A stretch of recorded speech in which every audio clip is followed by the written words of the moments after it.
The puzzle that's you. You keep searching for the answer, a breakthrough, a pattern, a moment of clarity where everything makes sense, why you are the way you are, why you hurt how you hurt, why you keep making the same choices, feeling the same echoes, living inside loops you swear you've outgrown.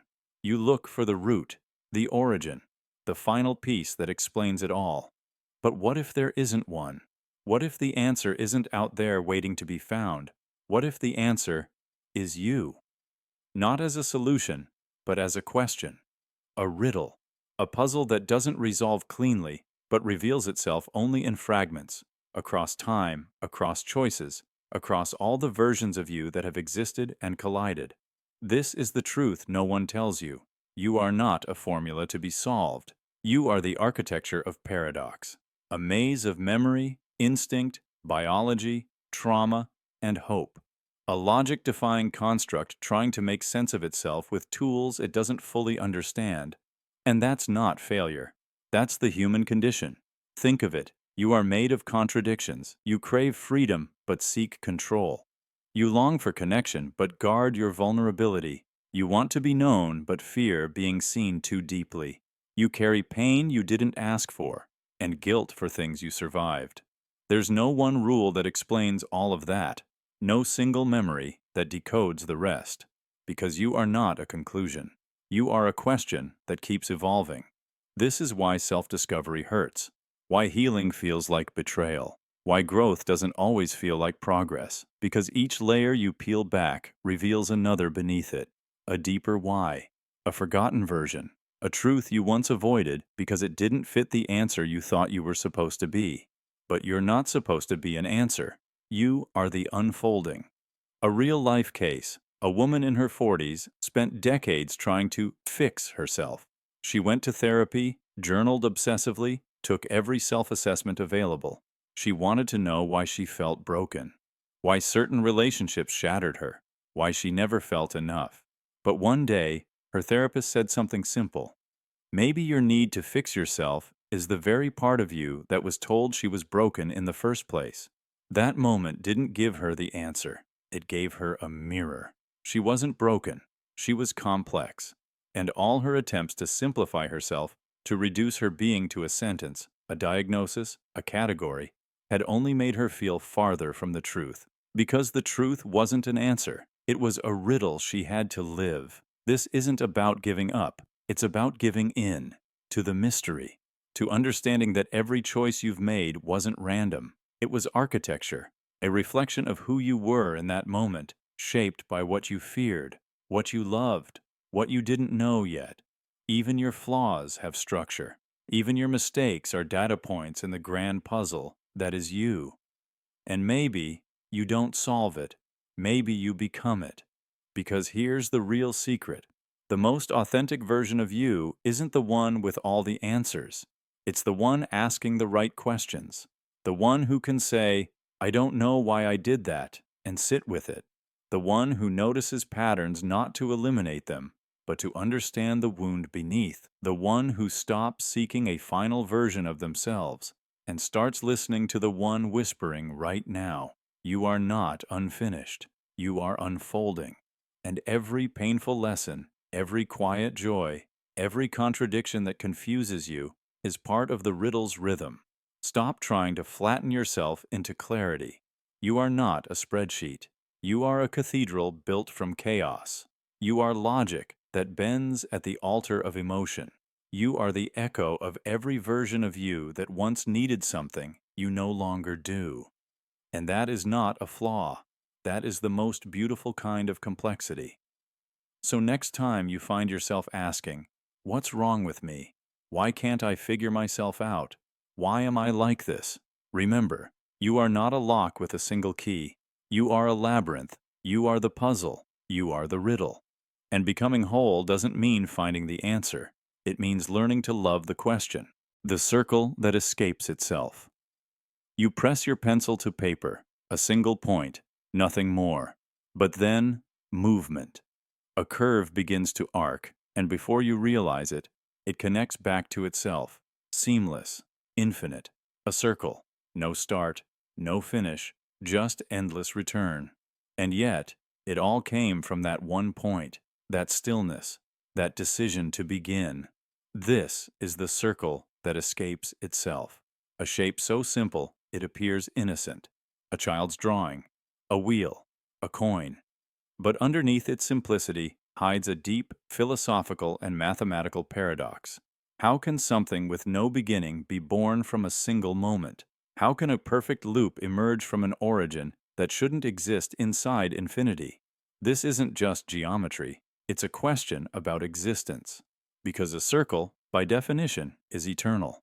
It is the shape of the cosmos, the orbit of planets, the ripple of a drop, a loop without entry, without exit, no sharp corners, no angles to hold on to. And yet when we draw one, it has to begin somewhere. A human hand doesn't draw all points at once. It starts here and ends there, even though the result pretends otherwise.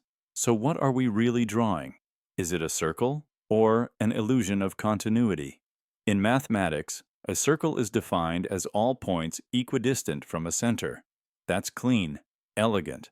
But on paper, in reality, we cannot escape the hand, the motion, the choice. It's not truly a circle. It's a memory of one, an approximation, a loop born from a line, which was born from a dot, which was born from an impulse, begin.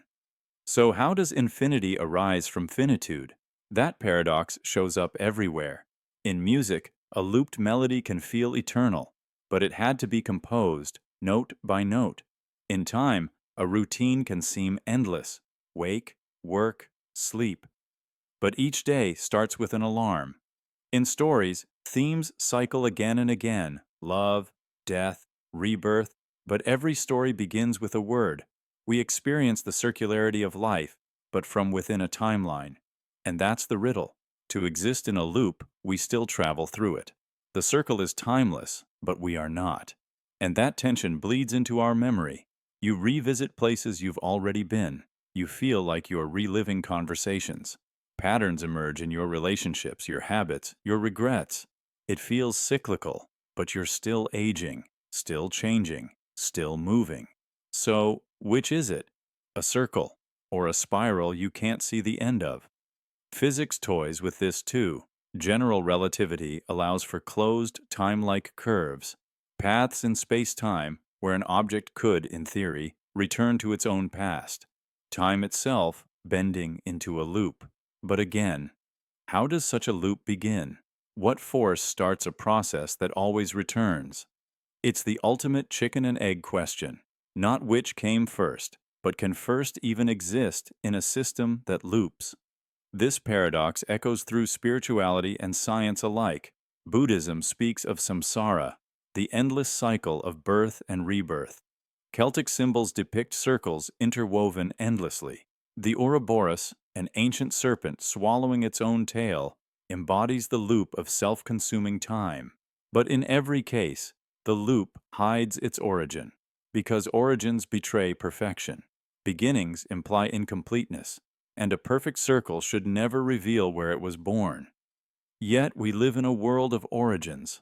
We mark birthdays. We celebrate anniversaries. We chase first loves, first words, first steps. We are obsessed with where things start, even when they circle back. But maybe the truth is this. The circle is not about denying beginnings. It's about absorbing them, making the beginning vanish into the flow, making the first motion so seamless, so consumed by the curve, that it disappears.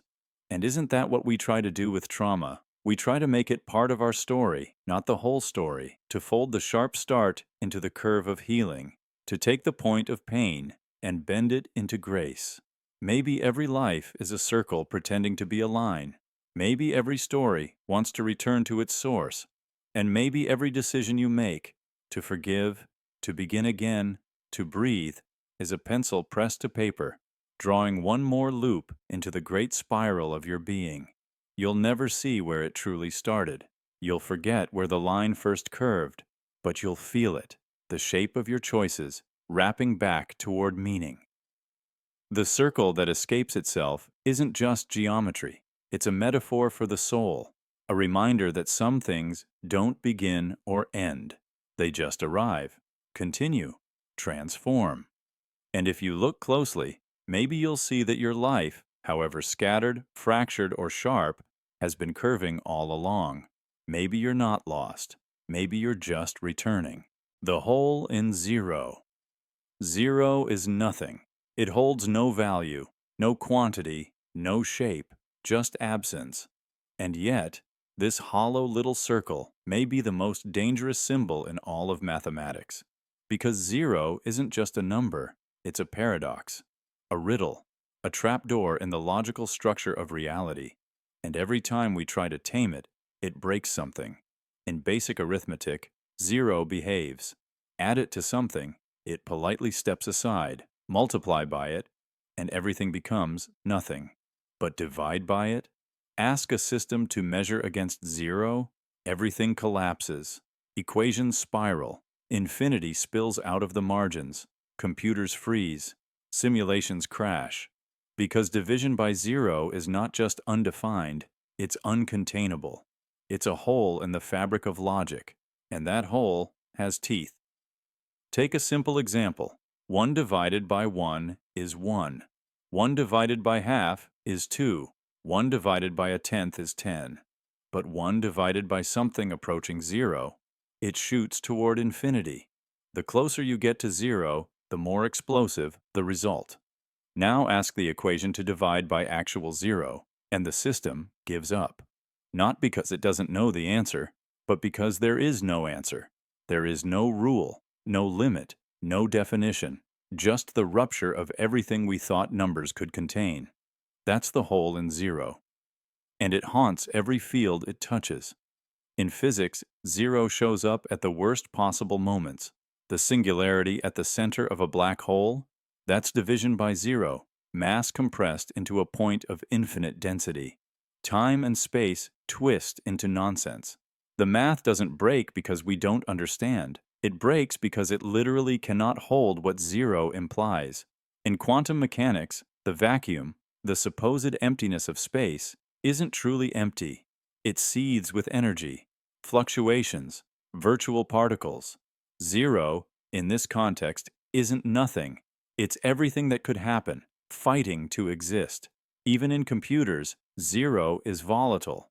A single zero, where a 1 is expected, can crash entire systems. Programmers fear the divide by zero error because it doesn't just throw off the answer, it can wipe the memory, destabilize the process, or send the machine into an infinite loop. One void, one nothing, and the system panics. But zero wasn't always part of math. For centuries, civilizations avoided it. Ancient Greeks resisted the idea. How can nothing be something we talk about? Count? Write? To them, numbers were quantities. How do you measure absence? It wasn't until ancient India that zero was formalized, not just as a placeholder, but as a number in its own right. From there, it traveled across cultures, reshaping math, trade, astronomy, and with it came something else: power. Because zero allows you to write huge numbers, it gives place value, it creates algebra, it gives rise to calculus. Without zero, modern science doesn't work. But it also brings with it a warning. Because zero doesn't behave like other numbers, it resists the rules. It breaks the idea that math is clean, neat, complete. Take limits in calculus. As a variable approaches zero, we can describe what might happen, but not what does. You get infinitesimals, quantities so small they're not zero, but still defy logic. These are mathematical ghosts, useful but unsettling.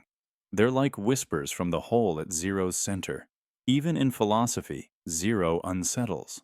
How can something exist that means non-existence? Zero is the symbol of emptiness, but it gives birth to entire realities. Without zero, we cannot define the origin, the baseline, the silence between the notes. Yet when we look too closely at it, when we try to pin it down, it unravels the language we use to understand the universe. It's no accident that so many disasters in computing and physics begin with zero. The Big Bang? One could argue it was the ultimate division by zero. all mass and energy compressed into a singularity, an infinite result born from a denominator collapsing to nothing. And maybe that's the deeper truth, that zero is not just a number, it's a doorway. It's the boundary between order and chaos, between what we can measure and what we can't even name. It humbles math, it haunts physics, it unthreads logic, and yet, we need it. Without zero, we can't start. We can't define empty. We can't return. But every time we touch it, we must do so carefully. Because at the center of zero lies a truth we can't fully grasp. That from nothing comes the potential for everything. But that same nothing can also erase it all. Zero is the fulcrum of reality, the balance point between existence and the void. It sits at the edge of every equation, silent, circular, waiting. And if you fall in, you don't find emptiness, you find infinity. The thought that thinks you. You believe you are the thinker, the conscious mind behind every thought that rises and falls within you, the narrator of your story, the architect of your decisions, the master of your will. But what if this is an illusion? What if the thoughts you claim as your own are not born inside you, but are echoes, ripples in a deeper, hidden code? What if the you who thinks is not truly the originator, but a stage where thoughts perform, scripted by something unseen, something observing, something beyond? This is not just philosophical speculation. It is a profound question that shakes the foundation of identity, consciousness, and free will. The notion that the self is an autonomous agent in command of its thoughts has been challenged by centuries of science, psychology, and neuroscience. Modern research reveals that much of what we experience as thinking is actually the brain reacting, processing, and predicting patterns based on inputs shaped by biology, environment, and perhaps something more. Imagine this.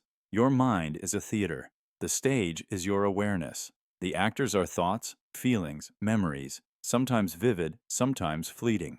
You believe you write the script, but in truth, the script writes itself. It emerges from underlying algorithms, neural networks firing in complex synchrony, patterns formed by genetics, experiences, cultural codes, and maybe even cosmic laws. These patterns predate your conscious sense of self. They whisper to you before you hear them consciously. They shape your emotions before you name them. They guide your decisions before you are aware of making them. When you ask yourself, "Why did I think that?" the answer often eludes you. The thought was already there, unbidden, a visitor who arrives without invitation. You might trace it to memories or triggers, but deeper still, you encounter a mystery. The thought appears before you feel its ownership. It's as if your mind is listening, rather than speaking. You are less the thinker and more the witness. Consider moments of sudden insight, when an idea arises fully formed, seemingly from nowhere. Or times when your mind fixates on a thought you don't want, spinning loops you cannot escape. Are these products of a you controlling them, or manifestations of a hidden program running beneath conscious awareness? Your mind is more than a static library. It is a dynamic, evolving system that generates thoughts based on internal codes you never consciously wrote. This leads to an even more unsettling question. If the thoughts are echoes of a deeper code, who or what is the coder? Who is the observer that watches the dance of neurons and patterns from beyond your subjective experience? Some propose the idea of a universal consciousness, a vast field of information and intelligence in which individual minds are embedded. Others suggest a simulation hypothesis, where reality itself is a construct and our minds are nodes within a grand computational system. Still others look inward, positing that the coder is the unconscious mind, a vast repository of instinct, memory, and hidden intention that directs the conscious mind as a puppeteer directs a marionette. For example, studies in neuroscience show that the brain initiates actions milliseconds before we become aware of deciding. You lift your finger, but the impulse was already firing before your conscious "I will move" arises. If our brain can begin an action before our awareness catches up, what does that say about agency? Are we truly choosing, or are we following a script composed in deeper layers?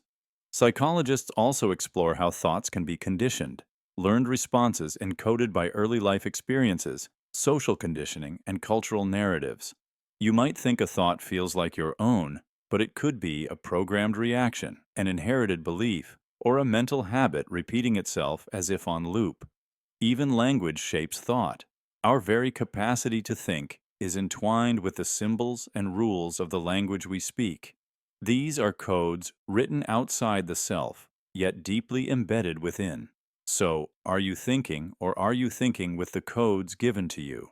Some mystical traditions take this further. They claim the self is an illusion, a construct arising from thoughts themselves, and that the thinker, the I, is a ghost woven from the echo of thoughts.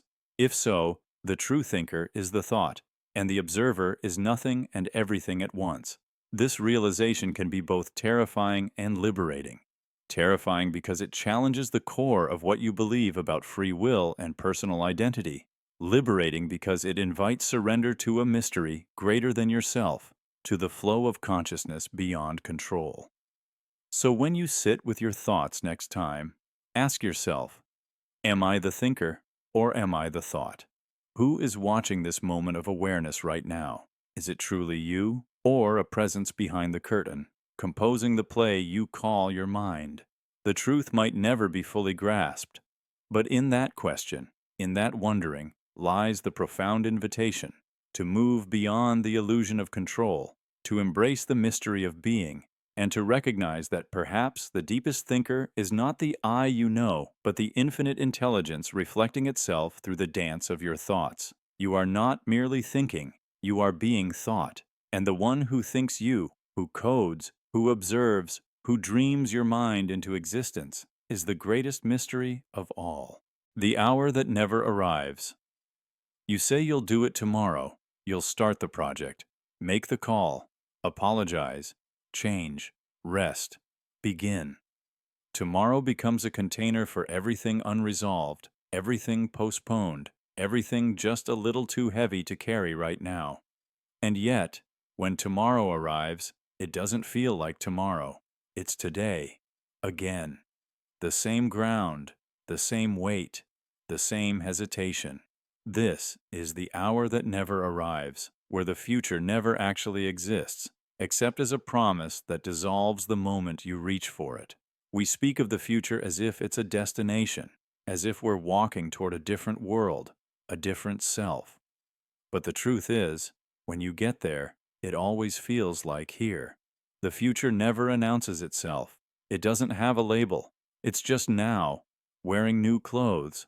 And that dissonance leaves us haunted, because we're always chasing something we can never hold, always preparing for a moment that's already passed by the time we notice it. This is not philosophical fluff. It's a psychological reality. Neuroscience shows that the human brain is addicted to anticipation. It gets more reward from thinking about a future goal than from actually achieving it. Planning floods the brain with dopamine. Possibility feels good, imagination is clean, but when the imagined becomes real, when the moment finally arrives, it feels too ordinary, too flawed, too present. And so, we push the goal again. We shift the change to next week. We tell ourselves we need more time, but time isn't the problem. Perception is. We are built to escape now. The present moment is uncomfortable. It demands attention, effort, clarity. But the future? The future is safe. It can't hurt you. It can't disappoint you. It's full of potential and none of the cost. And so we live forward. We project. We wait. But here's the cruel twist. Tomorrow is always just out of reach. It's an idea, not a location. It has no edges, no door, no sound. You cannot walk into it. You can only imagine it. And that means everything we store in tomorrow, every truth, every decision, every act of courage, is forever suspended in a time that never arrives. Think of the resolutions you made in January, the tasks you delayed this morning, the words you've rehearsed in your head for weeks but haven't spoken aloud. You didn't lie, you meant it. You planned to do it. But you stored it in a day that doesn't really exist. And now it waits for you in a loop that resets each morning. a mirage called soon. This illusion is especially dangerous because it feels responsible. You tell yourself you're not procrastinating, you're preparing. But preparation is not the same as motion. The brain can simulate action so vividly that we mistake it for progress. We think we've moved just because we've imagined movement, but nothing's changed. Not really. And so the hour never arrives. Not the hour when you're ready. Not the hour when things finally make sense. Not the hour when you feel like enough. Because ready is a future state fantasy. It's not a condition you reach. It's a decision you make. The truth is, the future lives only in language. It's a mental construct, a placeholder for all the things you're afraid to face now. And it's not your fault. You were taught to plan, to wait, to anticipate. You were told the right time would come, but the right time is a myth. There's only now. Every dream, every risk, every second chance, it only ever begins now. And the longer you wait for a better moment, the more distant you become from the life you say you want. This illusion warps memory too, because when you look back, you won't remember the days you planned. You'll remember the ones you lived. You won't recall how perfectly you imagined things. You'll remember whether or not you did them. The most haunting regret isn't failure, it's delay. It's the silence where your courage should have been, and this illusion touches everything. The conversation you should have had with your parent before they died. The trip you kept postponing until it was too late. The version of yourself you always thought would finally show up when things calmed down, when the pressure lifted, when you had more confidence. But that version doesn't appear on its own. You have to choose them, not by waiting, but by acting. Because when you live as if the future will fix everything, you slowly abandon the only place anything ever really happens. This moment, right here, right now. The now that's full of mess, doubt, hesitation, and possibility. The now that has no filters, no rehearsal, no perfect lighting. Just you, choosing to step forward or not. The hour you're waiting for is not scheduled to arrive. It doesn't exist on any calendar. It will not be announced. There is no drum roll, no sign, no perfect feeling. There is only now, asking you to decide, again, and again, and again. So the next time you say, tomorrow, stop and ask, what part of me am I postponing? What am I putting on hold that could begin, clumsily, imperfectly, today? Because the future doesn't live outside you. It lives inside the choices you make when no one's watching. It lives in the courage to begin before you feel ready. It lives in the moment you stop chasing time and start owning it. And when you do, the hour does arrive, but not because it was waiting for you, because you stopped waiting for it. The coin that falls. Sideways, you flip the coin. Heads or tails, yes or no, stay or go. It spins through the air, glinting with certainty. It obeys the law of outcomes, a clean split, a binary world. Until one day, it doesn't. One day, the coin lands, and instead of falling, it stands, perfectly balanced, on its edge. And suddenly, everything you thought was either or becomes something else entirely. This is the coin that falls sideways. A rare but undeniable moment where reality doesn't divide, but pauses. It doesn't collapse into a result. It balances on the edge of possibility. And that edge is where life gets real. Because we're taught to believe in clean decisions, that every path ends in resolution, that there are right answers and wrong ones, that you're either winning or losing, healing or broken, guilty or innocent, loved or abandoned. But that's not how reality works. Reality wobbles, it stutters, it stretches, it lingers in in-between spaces longer than anyone is comfortable admitting. You're not always sure if a relationship is over, or if a career is right, or if a version of you has outgrown itself. Sometimes you live in the not knowing, and that space, the pause before collapse, the tilt before decision, is where the truest part of yourself forms. That's where your mind stares back at itself. Because living on the edge is not about indecision. It's about witnessing complexity in its purest form. It's standing in the center of 1,000 possible versions of your life, and knowing any one of them could tilt you toward becoming someone else entirely. Most people don't like that. They rush for certainty, for the safety of heads or tails. They force outcomes. They call the edge unstable, dangerous, weak. But really, it's sacred, because only on the edge do you see both sides at once. Only on the edge can you ask the questions that matter. What happens if I don't choose yet? What happens if I become someone new between the answers? What happens if I let possibility breathe? In quantum mechanics, this moment has a name: superposition, where a particle exists in all possible states until observed. In that space, a thing is neither one nor the other. It's both. Just like you are brave and afraid, healed and hurting, whole and still becoming. You are the coin in the air and the hand that flipped it. And when life lands sideways, it's not failure. It's invitation. An invitation to sit in uncertainty without demanding an answer, to explore identity without rushing to define it, to love without labels, to grieve without timelines, to be present without proving something to yourself. Because maybe the truth isn't on either side, maybe it is the edge, and maybe that's where freedom lives. One man, let's call him Aaron, spent years trying to decide if he should leave his high-paying job to pursue art. He made pro-con lists. He sought advice. He flipped the coin 100 times in his mind, but every time, the answer felt incomplete. Then one night, he stopped trying to decide. He let the coin land sideways. He didn't quit. He didn't stay. He began painting without leaving.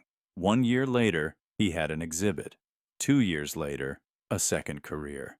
Because the coin never needed to fall one way. It just needed time to balance.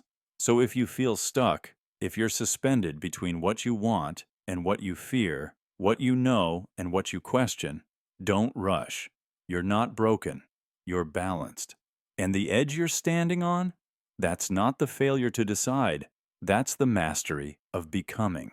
So next time someone tells you to choose this or that, yes or no, now or never, remember, some coins don't land clean. Some truths live between answers. And some lives are built on the sliver no one sees, the coin that falls sideways and doesn't fall at all. The self you can't touch. You touch your chest. That's skin. You touch your face. That's bone, flesh, nerve. You say your name out loud, hear it echo in your head, feel its weight in a room. But none of it feels like you. It's a label, a shell, a costume with memory. You keep digging through titles, beliefs, habits, memories, and still the question lingers. Where is the real you? This is the self you can't touch. The haunting realization that no matter how much you prod, peel, or speak, the self remains just out of reach. It hides behind the body, behind the voice, behind every attempt to define it. It watches. It reacts. It is, but it never steps forward. You can describe your thoughts, but you are not your thoughts. You can name your feelings, but you are not your feelings. You can track your memories, but even they change, fade, distort. What you touch, what you claim as me, keeps falling away under scrutiny. It's like chasing the end of a rainbow or holding fog.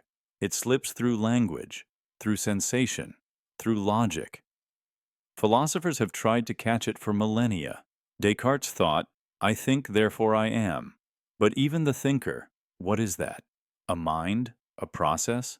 A presence? Buddhists argue there is no fixed self, only a shifting series of mental events.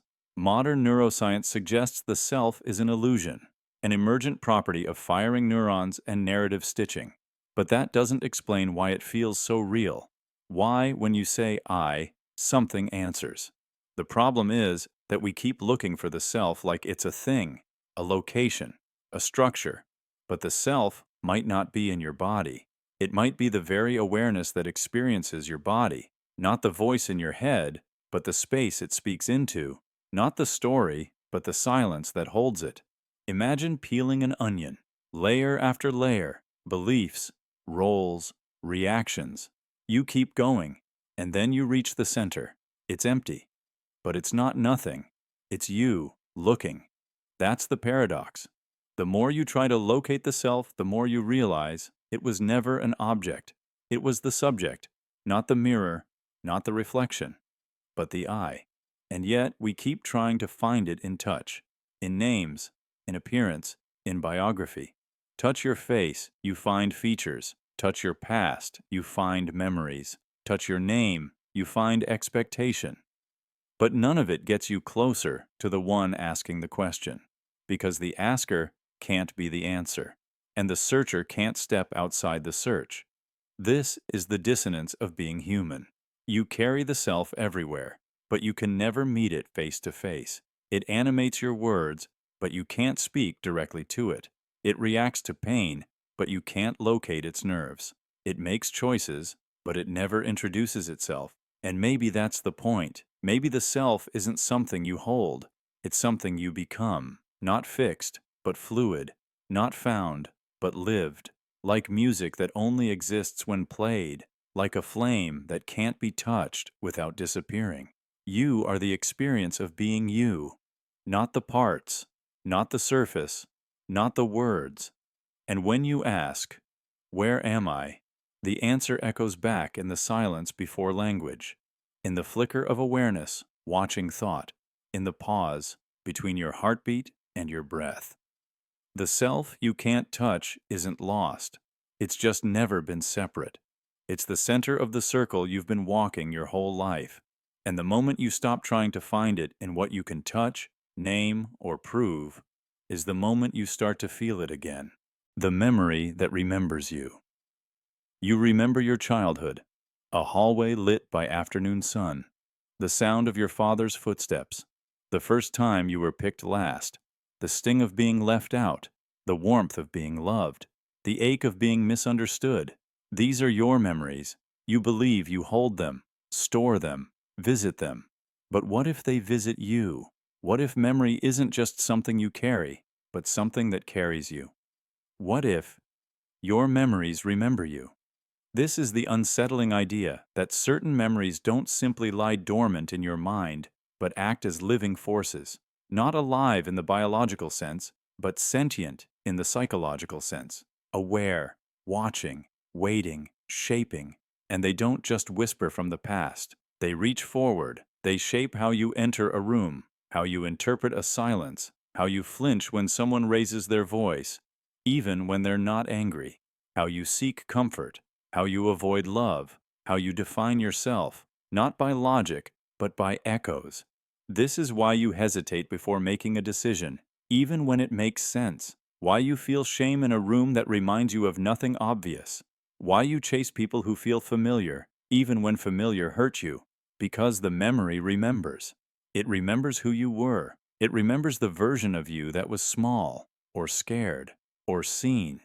It doesn't wait for you to recall it consciously. It lives inside your instincts. It pulls strings, colors moments, alters meaning. And the most haunting part? You don't even realize it's happening. You think you're responding to the present, but really, you're responding to the past, looping through a moment that never fully ended. Because some memories never leave. They just become shadows, stitching themselves into the background of your life. And when you try to move forward, they tug, not violently, but gently, persistently, as if to say, "We're still here, don't forget us."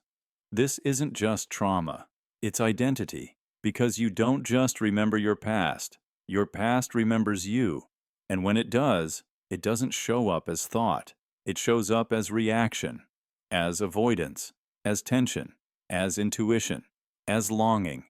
It's the reason your voice shakes when you tell the truth. It's the reason you feel like you're 10 years old in a room full of adults, even though you're grown.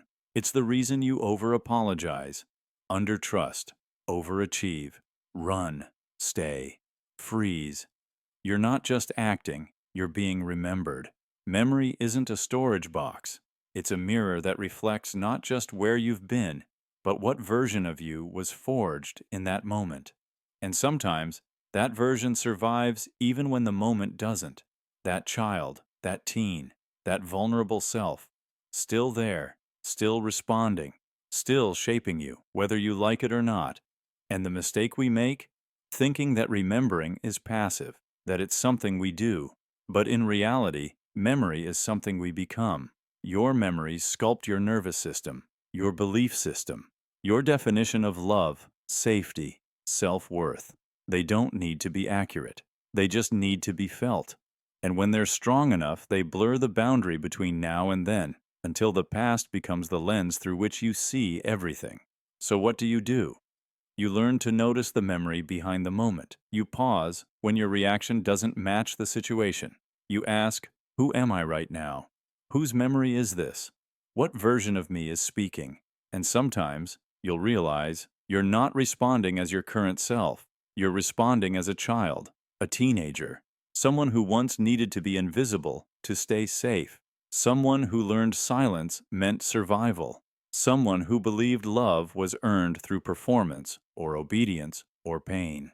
And once you realize this, the memory loses its grip, not because it disappears, but because it's seen.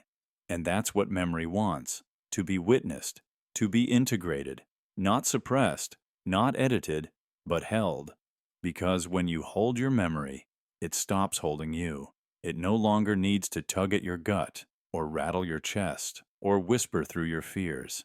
It can rest, and so can you, because you're no longer being pulled back by a version of yourself that thought it was still alone. You're not. You're here. And yes, the memory remembers you, but now you remember it back. The triangle. With 4 sides. You have always known a triangle as a simple shape with 3 sides, 3 angles, and a clear definition that feels absolute and unshakable. It's a figure so fundamental that it's taught early in school and accepted as a basic truth of geometry. 3 sides, 3 corners, 3 angles, adding up to 180 degrees. A perfect, neat package of logic. But what if you took that triangle, cut it into pieces, and rearranged those pieces? Suddenly, the shape looks different. It has 4 sides, 4 angles. It no longer fits the classical definition of a triangle. Yet, paradoxically, the essence of the triangle lingers beneath this new form, like a shadow clinging to the edges, whispering that the triangle never fully left. This is the enigma of the triangle with 4 sides, a contradiction that confounds logic and invites us to rethink the nature of form and identity. It challenges the idea that shapes are rigid and unchanging, suggesting instead that form is something far more fluid, more persistent, and more mysterious than we usually allow ourselves to imagine. Consider this: a triangle cut into pieces that can be rearranged to form a completely different shape, a quadrilateral, for example, one with 4 distinct sides. On paper, this is a straightforward puzzle, a trick of geometry and spatial reasoning. Yet the experience of seeing this new shape provokes an unease, a cognitive dissonance. Our minds struggle to reconcile the facts. The shape no longer meets the definition of a triangle, yet it carries the memory and structure of the original triangle within it. It is both triangle and not triangle simultaneously. It exists in a liminal space between definitions, defying the neat categories imposed by classical logic. This paradox is not confined to abstract shapes. It is a metaphor for how we perceive identity and change in the world around us. Just as the triangle can be rearranged but still remain, in some sense, a triangle, so too can people, memories, relationships, and even societies be transformed, yet retain a core essence. We see this in nature. Trees lose their leaves and change shape with the seasons, yet remain the same tree. Rivers bend and fork, altering their course but still recognized as the same river. A melody can be rearranged, slowed, or inverted, and still be identifiable as the original tune. The persistence of form despite transformation is a universal phenomenon. This raises profound questions about the nature of reality and our understanding of truth. Logic, as a system, demands consistency and fixed rules. It requires that a triangle must have three sides, and if it has four, it must be something else. But reality, especially as experienced subjectively, often defies such rigid categorization. Form and identity are not always about strict definitions. They are also about perception, continuity, and context. In mathematics and philosophy, this touches on ideas like topology, where shapes can be stretched, twisted, and deformed without losing their fundamental properties. A coffee cup and a donut are considered the same in topology because each has one hole. They differ in appearance but share an underlying structural property. Similarly, the triangle with four sides challenges us to consider what the essential quality of a shape really is. Is it the number of sides, or something deeper, more intrinsic? Imagine a paper triangle, carefully cut into three pieces, then rearranged to form a shape that looks like a square or rectangle with four sides. The edges are aligned so perfectly that no gaps remain, and yet, within this new quadrilateral, the memory of the triangle's geometry remains encoded in the arrangement. This is not just a playful puzzle. It is a profound illustration of how identity can persist through transformation. This concept also parallels psychological and social realities. People grow and change, adopting new roles and perspectives, yet maintain a core self that endures. Memories and experiences rearranged by time and interpretation still root us in our history. Societies evolve, laws change, cultures blend, but underlying narratives and values persist, shaping collective identity. The triangle with four sides asks us to expand our thinking beyond binary logic and embrace complexity. It invites us to recognize that form is not solely defined by external properties, but also by internal coherence and relational structure. It suggests that identity is not lost in change, but can be preserved, transformed, and reinterpreted in ways that defy simplistic categorization. This paradox has echoes in art and literature, where contradictions and dualities coexist, and where the boundaries between categories are deliberately blurred to evoke deeper truths. The coexistence of opposites, the triangle that becomes a quadrilateral yet remains a triangle, is a symbol of the complexity and ambiguity inherent in existence. In the end, the triangle with four sides is more than a geometric curiosity. It is a metaphor for resilience and transformation, for the persistence of essence amid change, for the fluidity of identity in a world that resists simple definition. It challenges us to question the limits of logic and to appreciate the richness of form beyond rigid boundaries. So, next time you look at a shape, or a person, or an idea, remember the triangle with four sides. Remember that form may be more persistent than logic. That identity may transcend definition.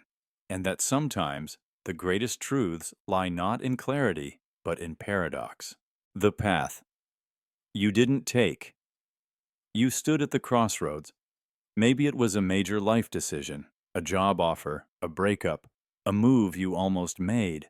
Or maybe it was something smaller, a conversation you didn't start, a message you never sent, a door you walked past without opening. And then you kept walking. You chose. But long after the moment passed, something stayed behind. A quiet echo. A version of you that turned the other way. This is the shadow of the path you didn't take. The alternate life that still lives, not in reality, but in possibility. And it asks a haunting question. Are you defined by what you chose, or by what you almost did? You are, undeniably, the result of your choices. Every decision is a thread, weaving together the person you've become. But what about the choices you didn't make? The roads you didn't walk? The selves you abandoned?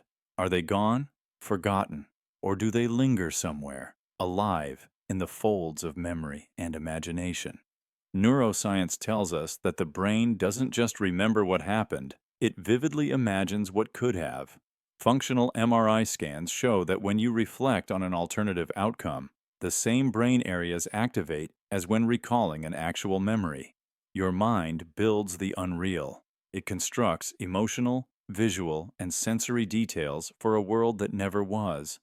In short, the path you didn't take becomes real enough to feel, real enough to haunt.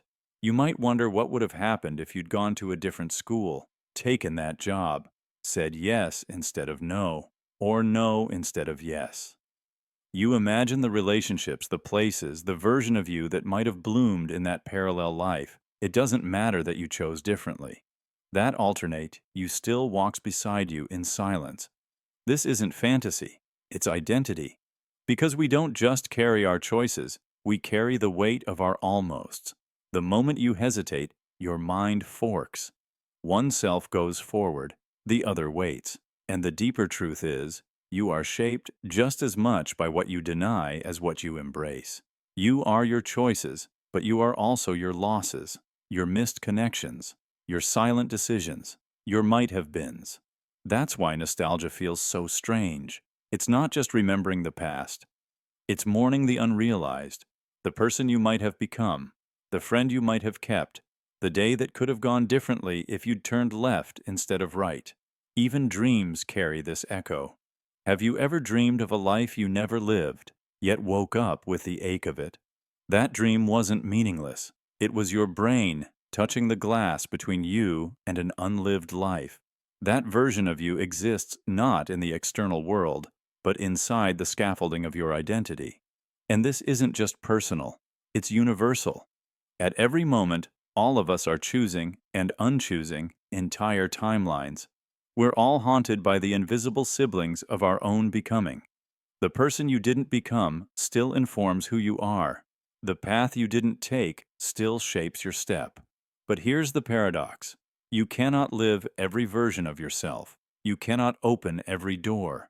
And trying to chase the ghost of every alternate self is the surest way to never fully inhabit the one you are. So what do you do with all those echoes? You acknowledge them. You let them speak, but you do not follow, because the power isn't in erasing the alternate paths, it's in recognizing them as part of your gravity, as reminders that your life is not inevitable, that you are still choosing every day. You're not just a single self marching forward, you're a mosaic of choices made and not made, words spoken and swallowed, chances taken and lost. And somehow, all of it belongs to you. So, when you think about the path you didn't take, don't run from it, don't regret it, honor it, because it helped define the edges of your story, and it will continue to. Every time you say no, every time you turn away, every time you trust your compass, even without a map. Maybe you are your choices, but maybe you're also the architect of your almosts.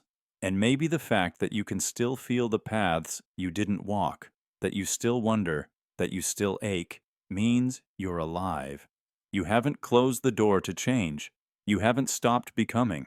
Because every step forward whispers not just of who you are, but of all the versions of you still watching from the woods. The scale with no weights. You see a scale, perfectly balanced. The arms are even, motionless, serene. But there's nothing on it, no objects, no weight, no tension. And yet, it's still measuring. This is the scale with no weights, a paradox hiding in plain sight, a system designed to measure force, stillness, conflict, now balancing nothing, but still claiming balance. And that raises a question. What is it really measuring? The answer: absence, lack itself, a perfect balance of nothing. And suddenly, everything you thought you knew about harmony begins to shift. Because we think of balance as achievement, as effort. We imagine forces pressing against each other in tension until equilibrium is earned. We imagine two equal truths, two opposing needs, two competing desires, all held in delicate, dynamic symmetry. But this scale isn't balancing tension. It's measuring the absence of it, stillness without substance. And the longer you stare, the more uncomfortable it becomes. Because this isn't peace, it's suspension. It's the appearance of symmetry without the weight of reality. And maybe that's what we sometimes become. Scales with no weights, perfectly still, perfectly balanced, but empty. Not because we've found peace, but because we've removed the things that once made us feel the grief, the joy, the longing, the need. And now we say we're fine, we're stable, we're okay, but we're not measuring harmony, we're measuring hollowness. You've felt this. You've stood in a quiet room untouched by stress, but also untouched by purpose. You've been in relationships that had no more fighting, but also no more connection. You've reached milestones that looked beautiful from the outside, but felt weightless when you held them. Balance, it turns out, isn't always healing. Sometimes it's hiding. Sometimes it's what remains when both sides of the scale are equally gone. This is where the myth of peace starts to crack. Because balance without tension is not balance at all. It's stasis. It's numbness. It's the illusion of equilibrium without engagement. And here's the hard part. Sometimes we crave this kind of emptiness. After chaos, after trauma, after too much feeling, we long for a life with no weight, no pull, no edge. We say we want peace, but what we really want is escape. We remove the weights, we empty both sides, and we mistake the stillness that follows for healing. But healing doesn't happen on an empty scale. Healing happens when we put the weights back on, carefully, intentionally, when we reintroduce risk, when we allow joy, even if it brings vulnerability, when we allow grief, even if it's heavy, when we choose connection over control. Only then does balance mean something, because now it's not the absence of tension, it's the presence of two truths held with care, the desire to move forward and the fear that you can't, the urge to let go and the need to hold on, the person you were and the one you're becoming. This is real balance, not silence, but coexistence. One man, let's call him Elias, once spent years in what he described as a peaceful routine. No drama, no excitement, no risk. He thought he'd found the sweet spot of adulthood, but then his therapist asked him, "Are you balanced or just not living?" He realized the only reason his life was still was because nothing mattered anymore. He had removed the weights, love, ambition, creativity, grief, everything that once pulled him, everything that once moved him. And the scale? Perfectly still, perfectly meaningless. So if you're feeling calm, ask yourself, what's missing? What are you no longer carrying? Because balance isn't the goal. Meaning is. And meaning requires weight. It requires engagement, contradiction, discomfort. It requires standing in the middle of opposites and not flattening them into tendency. Let the scale move. Let it wobble. Let one side dip, then rise again. Let yourself feel the difference between emptiness and peace, because a scale with no weights isn't balanced. It's abandoned, and you deserve more than symmetry. You deserve weight. You deserve meaning. The paradox that rewrites itself. You stumble upon a paradox. It twists logic. It makes your breath catch. It's unsolvable, or so it seems. You think, this can't be right. You dig, you question, you pull at its edges, expecting it to fall apart. But instead, it deepens. The more you try to untangle it, the tighter it winds. And then something strange happens. You stop resisting. You stop trying to solve it. And suddenly, it makes sense. Not logically, but experientially. This is the paradox that rewrites itself, a phenomenon where the paradox only resolves when you stop analyzing it. And if you go back and question it again, it breaks, then rebuilds, then breaks again. As if truth, in this case, is not a static thing, but a mirror that shifts depending on your gaze. It sounds impossible, but it's not just philosophy, it's how consciousness works. Consider the classic Zen koan. What is the sound of one hand clapping? There's no answer, not a logical one. But it's not meant to be solved. It's meant to disarm logic, to break your addiction to explanation. And when you accept that the answer doesn't live in thought, a strange peace arrives, a sense that maybe not all truth lives in language. But go back, try to explain the peace, and it vanishes. This is what the paradox that rewrites itself does. It exists in a superposition, unsolved until you surrender to it. And the moment you try to dissect that surrender, the illusion collapses. It shows up in psychology too. Ever tried to force yourself to fall asleep? The more you try, the more awake you become. But when you stop caring, your body relaxes. You slip under. You didn't solve the problem. You let go, and the problem disappeared. Or love. Try to earn love by proving yourself. You push it away. But when you stop trying, when you just are, love finds you. You didn't unlock it. The paradox rewrote itself the moment you stopped forcing the lock. In physics, quantum mechanics hints at this too. A particle's state isn't fixed until observed. Look too closely, and the behavior changes. Step back, and the system flows naturally. So what is this thing we're calling a paradox? Maybe it's not a contradiction at all. Maybe it's a refusal of reality to fit inside binary thought. Maybe it's a signpost, a glitch that invites you into a different way of seeing. The truth it holds isn't in the answer, but in the experience of trying. Here's an example. Only those who give up the need to win are truly free. Try to prove that statement, you're trapped. But feel it, deeply, quietly, and it becomes real. Not because you proved it, but because you became the version of you it describes. This paradox doesn't just hide from the mind, it punishes the mind for chasing it. Because chasing it reactivates the conditions that make it unsolvable. It's like trying to see your own eye without a mirror. The moment you reach for it, it disappears. But the moment you stop reaching, you are it. There's a reason spiritual traditions speak in riddles, circles, and contradictions. They're not broken. They're designed to break you, to short-circuit the part of you that needs certainty. Because some truths can only live in a mind that has stopped demanding them. The paradox that rewrites itself is a teacher. It says, "You'll never understand me by understanding me. You'll only understand me when you no longer need to." It lives in your struggle with meaning, in your relationship with fear, in your attempts to define love, or self, or death. It hides behind every question you've asked that didn't come with an answer, only a feeling. And the more you question that feeling, the less true it feels. So here's the choice. You can chase the paradox, or you can trust it. Let it change you. Let it rewrite itself as you soften. Let it be true, not because it's provable, but because it leads you somewhere better. Not all truths are meant to be solved. Some are meant to be lived into. The noise of silence. Silence is never silent. You walk into a room, shut the door, and wait.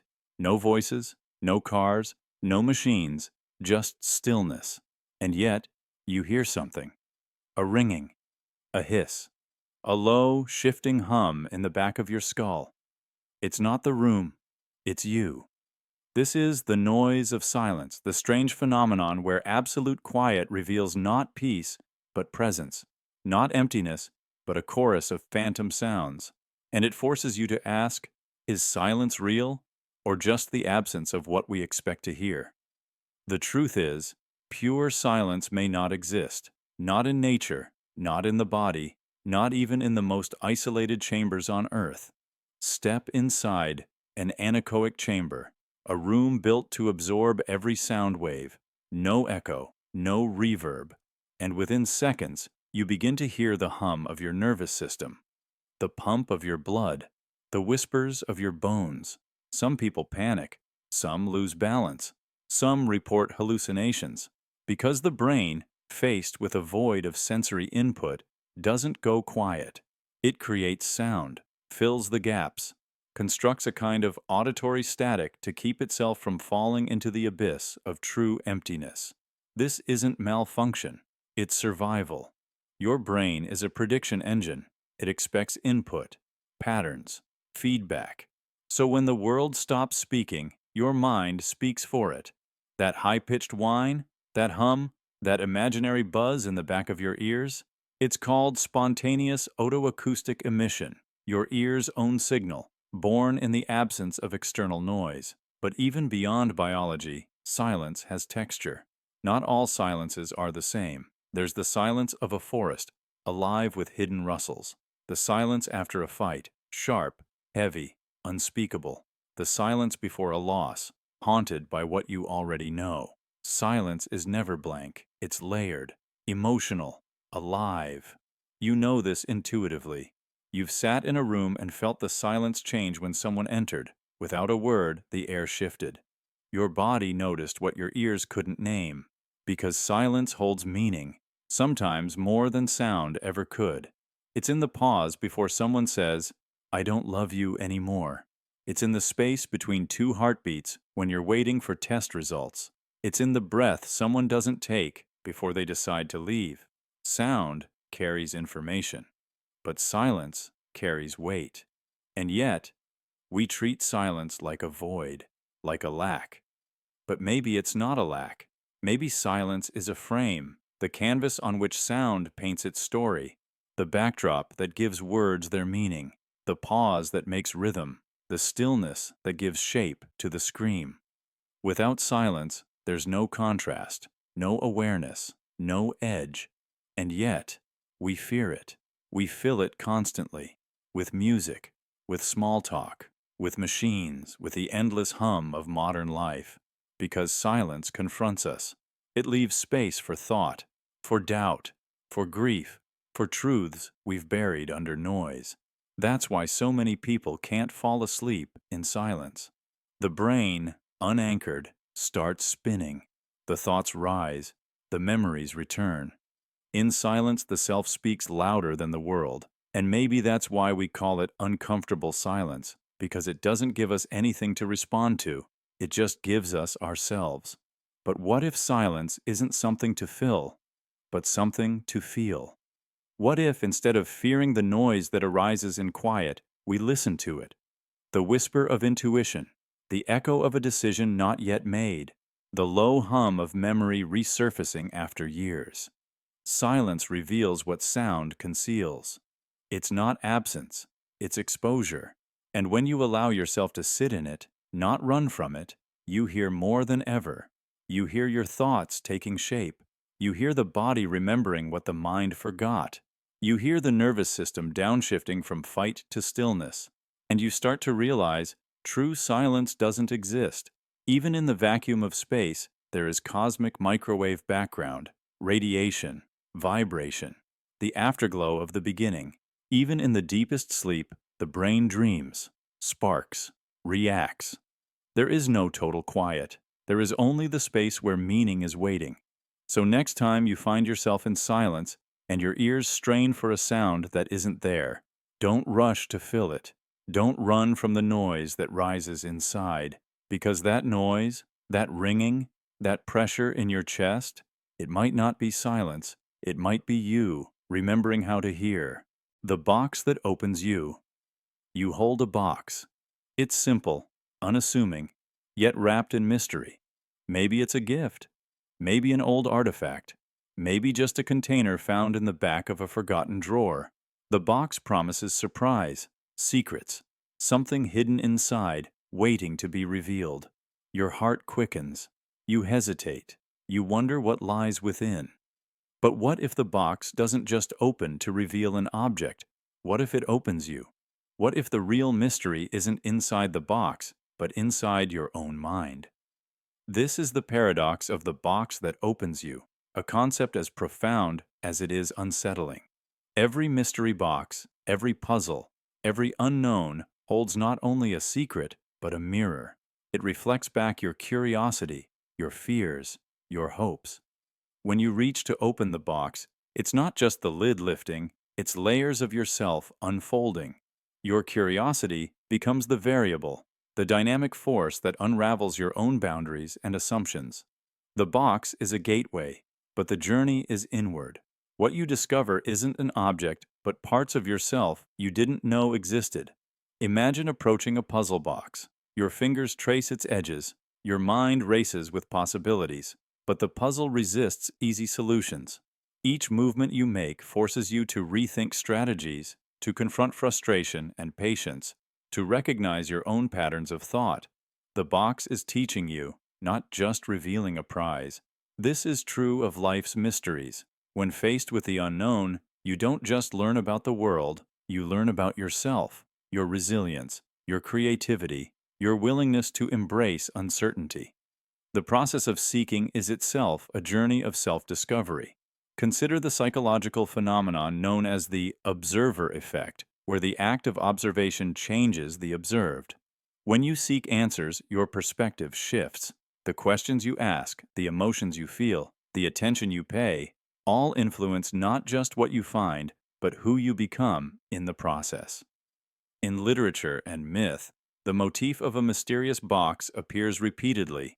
Pandora's box, the box in the magic box, or the puzzle box in various folklore. Each story hints at the double-edged nature of curiosity. Opening the box unleashes chaos or wonder, but it also reveals the seeker's true nature, their capacity to confront fear or to embrace transformation. Your mind itself can be seen as a box, full of locked chambers, hidden memories, and untapped potential. Curiosity is the key that opens these doors, sometimes gently, sometimes abruptly. With every question you ask about the external world, you peel back layers of your internal world. And what if the greatest surprise inside the box is you? Your limits challenged, your assumptions questioned, your identity expanded. This is why mystery is both thrilling and terrifying. It promises discovery, but also demands vulnerability. When you open a box, you risk not just changing what you know, but changing who you are. The box does not just contain a secret, it contains a reflection. So next time you face a mystery, an unopened box, a difficult question, a new experience, remember that the process is not just about finding answers, it's about opening yourself. Your curiosity is not a passive trait. It is an active force that unfolds your consciousness. It is the real variable in every mystery. And the box? It is the gateway, not just to what lies inside, but to who you might become. The flip that flips back. You say it doesn't matter. You'll flip a coin. Let the universe decide. Heads, you go. Tails, you stay. You laugh, toss it into the air, and pretend for a moment that you're free from the weight of decision. But as the coin spins, something strange happens. You find yourself hoping, just slightly. You feel it, a whisper of preference, a leaning, and in that quiet, unspoken moment, the illusion cracks. Because this wasn't chance, not really. This was the flip that flips back. You flipped the coin to make a choice, but the choice was already inside you. And the moment you surrendered control, the truth surfaced, not in words, but in that reflex. That flicker of desire, that pulse of resistance, that tells you everything. We like to think randomness is pure, that flipping a coin, rolling dice, choosing blind is clean, detached, free of bias. But nothing you touch is ever free of you. Even chance bends toward intention the moment you touch it. The flip is never just the flip. It's a mirror, a trigger, a way to provoke the truth your conscious mind hasn't admitted yet. And once the coin lands, you already know if you like the answer. You already know if you'll obey the result or flip again. Not because the universe is unclear, but because you weren't ready to listen. And that's the paradox. We use randomness to avoid the burden of choice, but the act of flipping reveals what we wanted all along. This isn't superstition, it's psychology. Studies show that when people leave decisions to chance, like flipping a coin or drawing straws, they often end up using the result as a confirmation of what they already felt. Not because the coin gave them clarity, but because their reaction to the result did. Your mind watches the moment of randomness like a stage, and in the seconds between toss and land, it whispers what you've been avoiding. Please let it be heads. Please let it be no. Please let it not make me go. So was it ever random? Or was it a ritual to unlock what was buried just beneath your surface? The flip that flips back is a game you play with yourself. You pretend the coin decides, but the coin is just a spotlight, a pressure point. It reveals the fracture, the desire, the fear. And you've done it before, not just with coins, with people, with signs. You say, if they text me first, it's meant to be. Or, if this job calls me back, I'll take the offer. You leave it to chance. But the truth is, you've already decided. You're just afraid to own it. So you assign the choice to randomness. And when chance answers, you still question it. You still feel the weight of the flip echoing back. Because you can't escape your own will. You can bury it, mute it, mask it in rituals. But you can't remove it. And that's where the flip flips back. It doesn't set you free. It returns you to yourself. Because whatever the coin says, you still feel something about the answer. And that feeling is the choice. So, why do we do it? Because decisions are terrifying. Choosing means taking responsibility. And responsibility means accepting the consequences. We flip to pretend we're innocent, to pretend fate intervened. But fate didn't choose. You did. You always did. Even when you said it didn't matter. Even when you left it to chance. Even when you refused to admit you were hoping.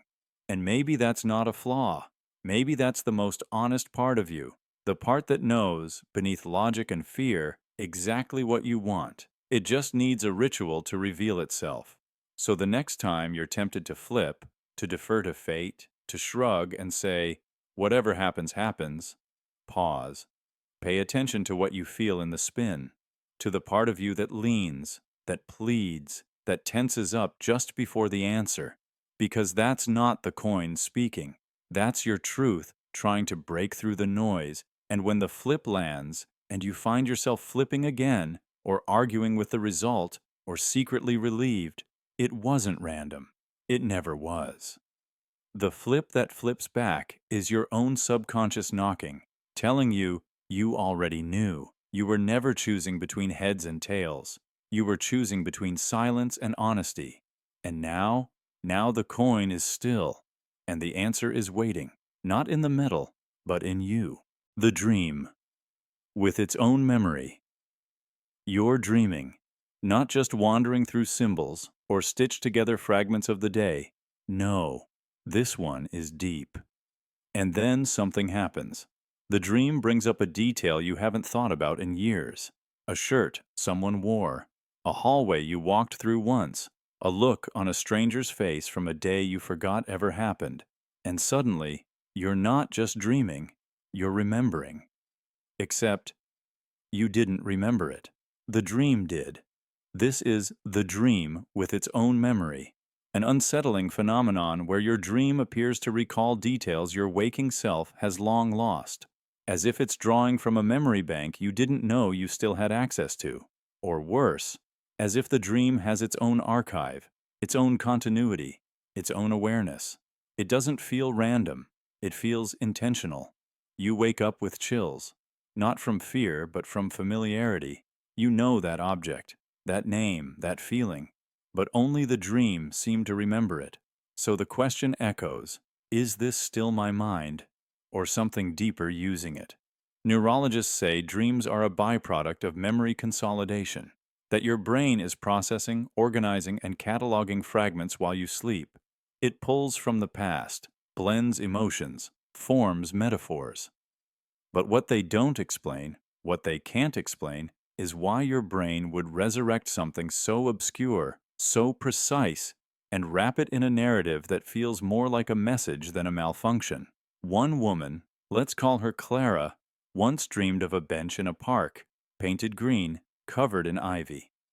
When she visited her hometown a year later, she found it, exactly as it appeared, a bench she hadn't seen since childhood.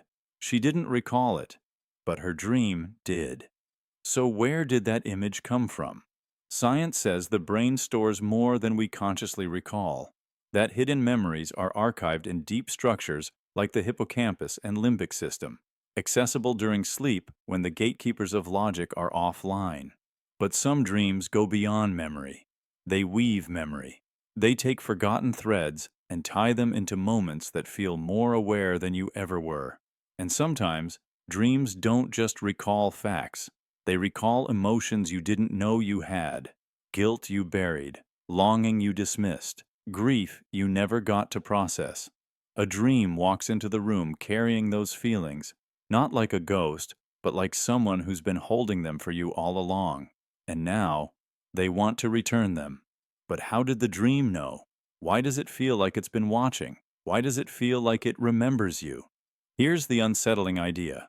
What if dreams don't only belong to you? What if they are shared spaces between your conscious mind and something older, something deeper, not mystical, but primal? A sub-self, a hidden witness, a part of your psyche that doesn't speak your language, but remembers everything. Call it the shadow self. Call it subconscious processing. Call it the part of you that never sleeps. Whatever you name it, it remembers in a way you don't. It stores impressions, fears, and long-forgotten details not as events, but as meaning. So when the dream rises, it doesn't just give you images. It gives you recognition. Not "this happened," but "this mattered." And in doing so, it asks you to listen, to stop dismissing your dreams as noise, to recognize them as messengers, half you, half something else, that remember the versions of you you've long since discarded. Because sometimes the dream remembers who you were before you became who you had to be, and sometimes it reminds you of what you knew before the forgetting began. So the next time you wake from a dream that feels older than it should be, don't rush past it. Write it down. Sit with the feeling and ask not just, "What did I dream?" but "What part of me remembered this?" Because the mind is not one voice, it's a cathedral of echoes, and some of those echoes know more than you. The mind that isn't yours. You close your eyes. The voice speaks. Maybe it's calm. Maybe it's cruel. Maybe it never shuts up. It comments on everything, your choices, your body, your silence. You call it you, your inner voice, the narrator behind your actions, the one who tells the story as you live it. But what if it's not yours? What if that voice is a script, learned, layered, conditioned? What if the you you've been listening to never belonged to you at all? This is the mind that isn't yours. A disorienting realization that your thoughts, your opinions, your beliefs, even your fears, may not be the product of some unique inner self, but rather the result of accumulated programming. You absorb them, in pieces, over years, from parents, teachers, culture, media, religion? Little phrases and expectations sewn into you before you had the language to resist. Be good. Don't talk back. Success looks like this. That's not how boys act. Girls don't say things like that. You're too much. You're not enough. At first, you repeat them without question. Later, you start to believe they came from you. And eventually, you forget they were ever implanted. You think you're thinking, but you're reciting. This is how the false self forms. Not as a lie, but as an echo. You were not handed your mind fully formed. You built it, quietly, from everything around you, from the approval you chased, from the punishments you feared, from the looks on adult faces when you were too loud, too slow, too weird. And now that voice lives in your head. Sometimes it whispers self-doubt. Sometimes it drives ambition. Sometimes it sounds like your mother. Sometimes like a teacher who once humiliated you in front of the class. And sometimes it's just a vague pressure. You should know better. You should be better. You should be like them. But what if none of it is real? What if that voice isn't your identity, but a survival mechanism? What if the real you is the one listening to it, not the one speaking? There's a name for this in psychology: introjection.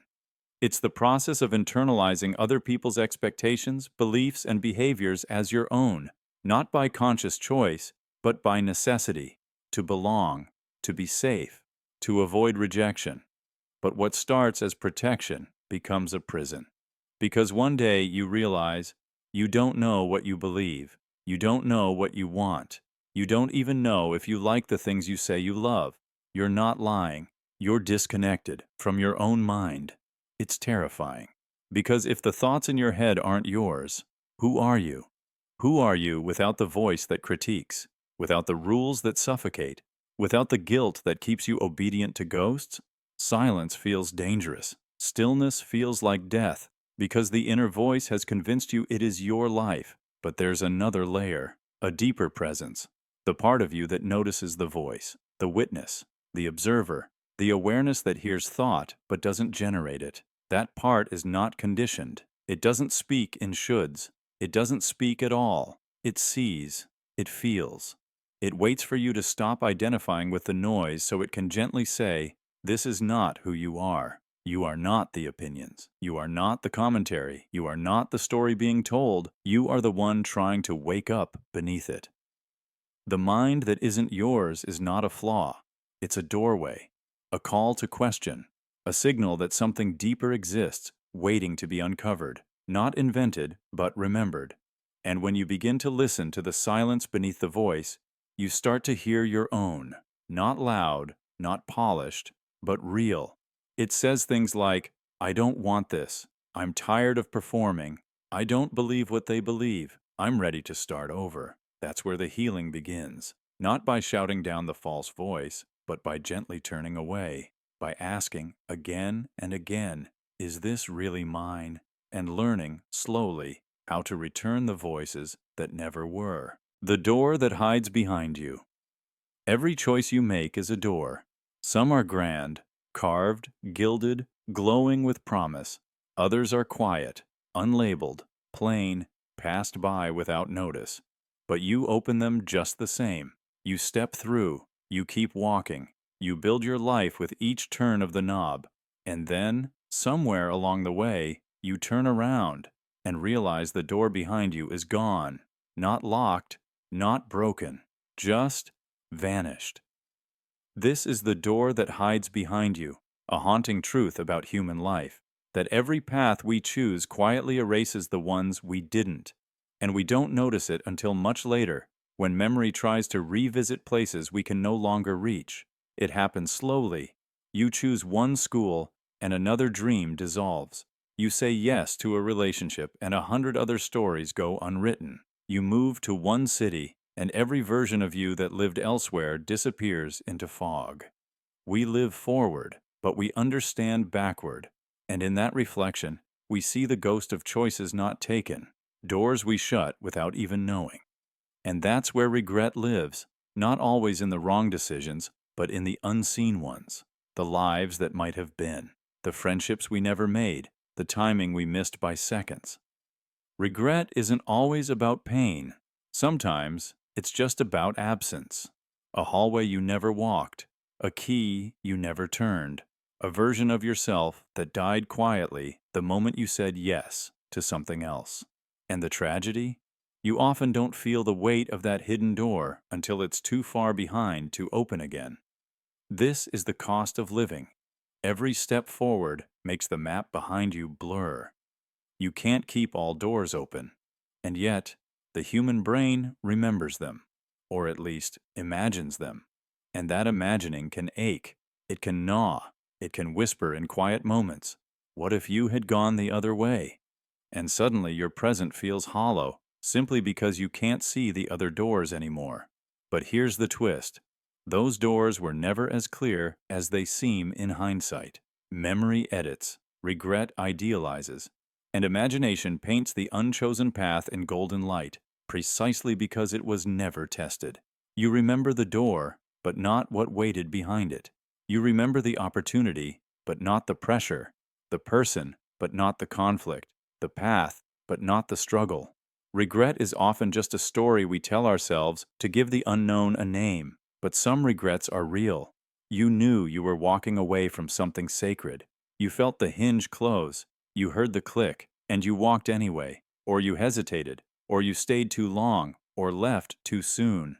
These regrets carry weight because they came with awareness, and they don't just hide behind you, they follow you. So what do? You can't go back. The door is gone, but you can look closely at where you are now, because every door you passed through led here, every mistake, every delay, every risk, even the losses. You're standing in a room built by countless choices, yours and others. And even if some doors vanished, new ones keep appearing. Regret freezes you. Presence frees you. When you grieve the doors that hide behind you, you start to recognize how precious the open ones are, how rare it is to stand at a threshold, uncertain, trembling, aware. You can't undo the past, but you can notice the knob beneath your hand right now. You can step forward with more clarity. You can forgive the version of you that didn't know better. You can mourn the roads you never walked and still love the one you're on. Because no life has every door. And maybe that's the point. The beauty of this journey isn't that you get to try everything. It's that you get to choose, and in choosing, you make this version of reality yours. So yes, some doors will always hide behind you, but others are opening now, quietly, waiting to be noticed. And if you listen closely, you might hear the soft click of possibility just ahead, not behind. The signal with no source. You're sitting quietly when suddenly a thought strikes you, sharp, vivid, undeniable. It's unlike anything you've consciously conjured. It doesn't arise from your usual stream of worries, memories, or plans. It feels alien, brilliant, almost as if it arrived fully formed from somewhere else. You grasp at it, trying to find its origin, but it slips away like a whisper lost on the wind. Where did it come from? How did it find you? This is the mystery of the signal with no source, those sudden insights, flashes of inspiration, or intrusive thoughts that appear without explanation, bypassing deliberate thought. They challenge our understanding of the mind as solely a creator. Instead, they suggest the brain might also be a receiver, a receptor tuned to signals beyond itself. Consider the experience of artists, scientists, and inventors throughout history. Many describe moments where solutions, melodies, or ideas appeared spontaneously, as if downloaded from a hidden dimension. The composer Mozart famously claimed that his music came to him whole, not pieced together laboriously. Mathematicians speak of intuitions and patterns revealing themselves unbidden.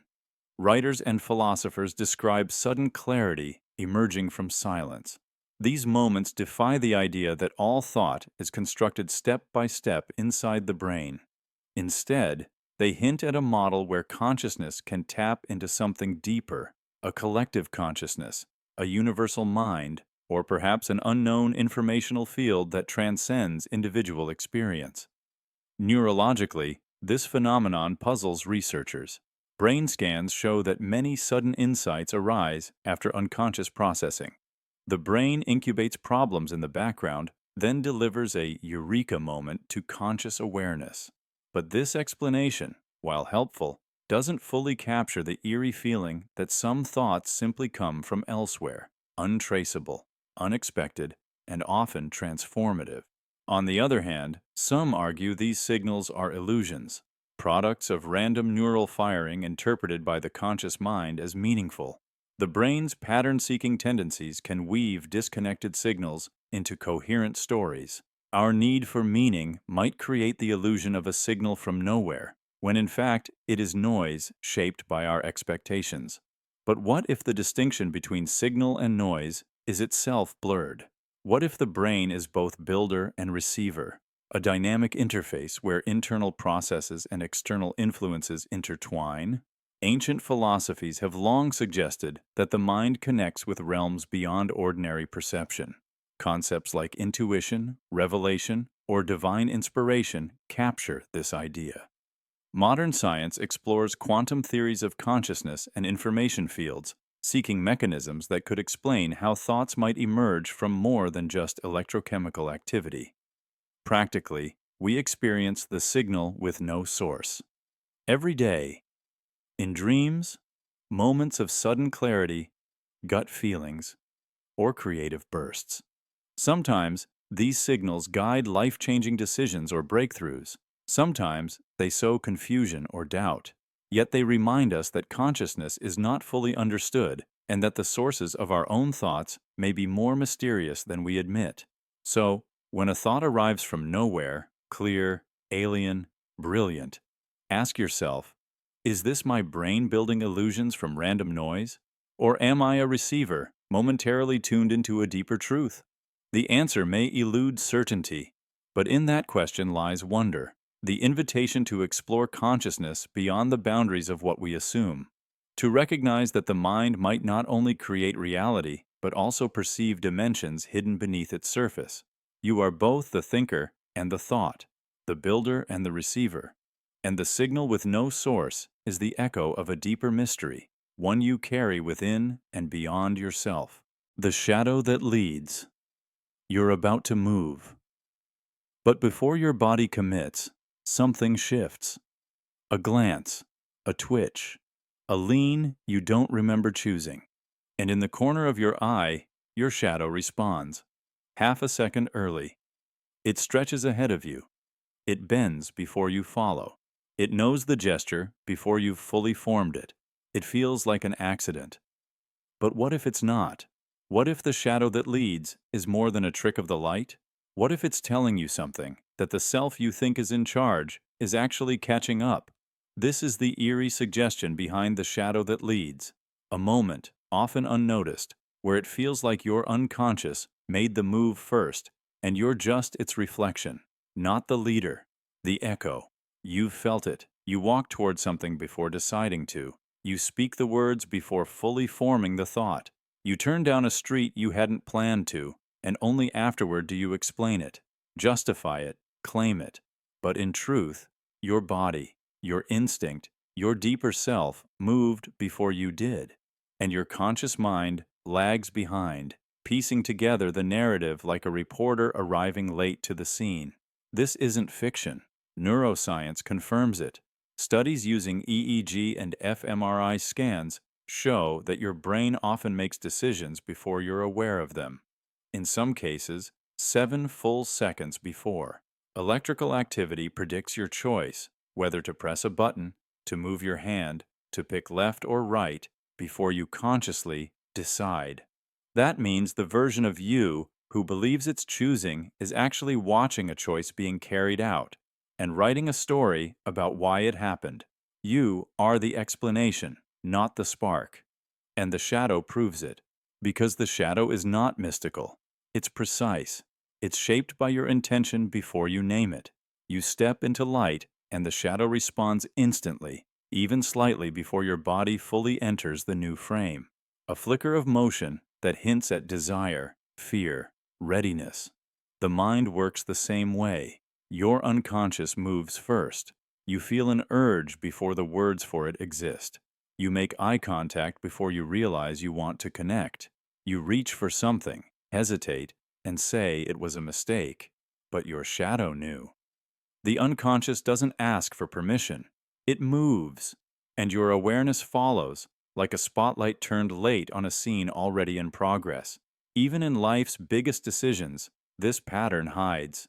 You tell yourself you weighed the pros and cons. You rationalized, but long before that, a feeling tilted the scale. A gut instinct colored the data. A shadow flickered in one direction, and the rest of you followed. You think you're the actor, but maybe you're the narrator. This doesn't mean you're not real, or that your choices are illusions. It means the you that speaks is not the first one to arrive. It's the one tasked with understanding what has already begun. The conscious mind is the last to know, the first to justify. And in that lag, between shadow and body, instinct and awareness, is a kind of vulnerability, a glimpse of how much we're guided by things we don't control, things we don't even see, memory fragments, emotional echoes, evolutionary reflexes. And this can be terrifying because we want to believe we are in control, that we act from reason, that we are sovereign, deliberate, whole. But the truth is, your shadow moves before you because part of you already knows the threat, knows the attraction, knows the pattern, knows the ending. You're not reacting randomly. You're decoding something ancient, something shaped in silence. So what do we do with this? We pay attention to the shadow, the gesture before the gesture, the instinct before the explanation. We stop demanding that every decision make perfect sense. We listen to the subtle lean of our body, the hesitation in our breath, the way our hands move before our voice does, because the unconscious isn't the enemy, it's the foundation. It holds the parts of you too fast, too quiet, too complicated for words. And when you let it speak, when you follow the shadow, you begin to live with deeper alignment. You stop resisting the truth you already carry. You stop pretending your logic came first, and you begin to see yourself more clearly, not as the one in control, but as the one trying to understand what's been moving all along. You are not the first light. You are the awareness that turns to see it.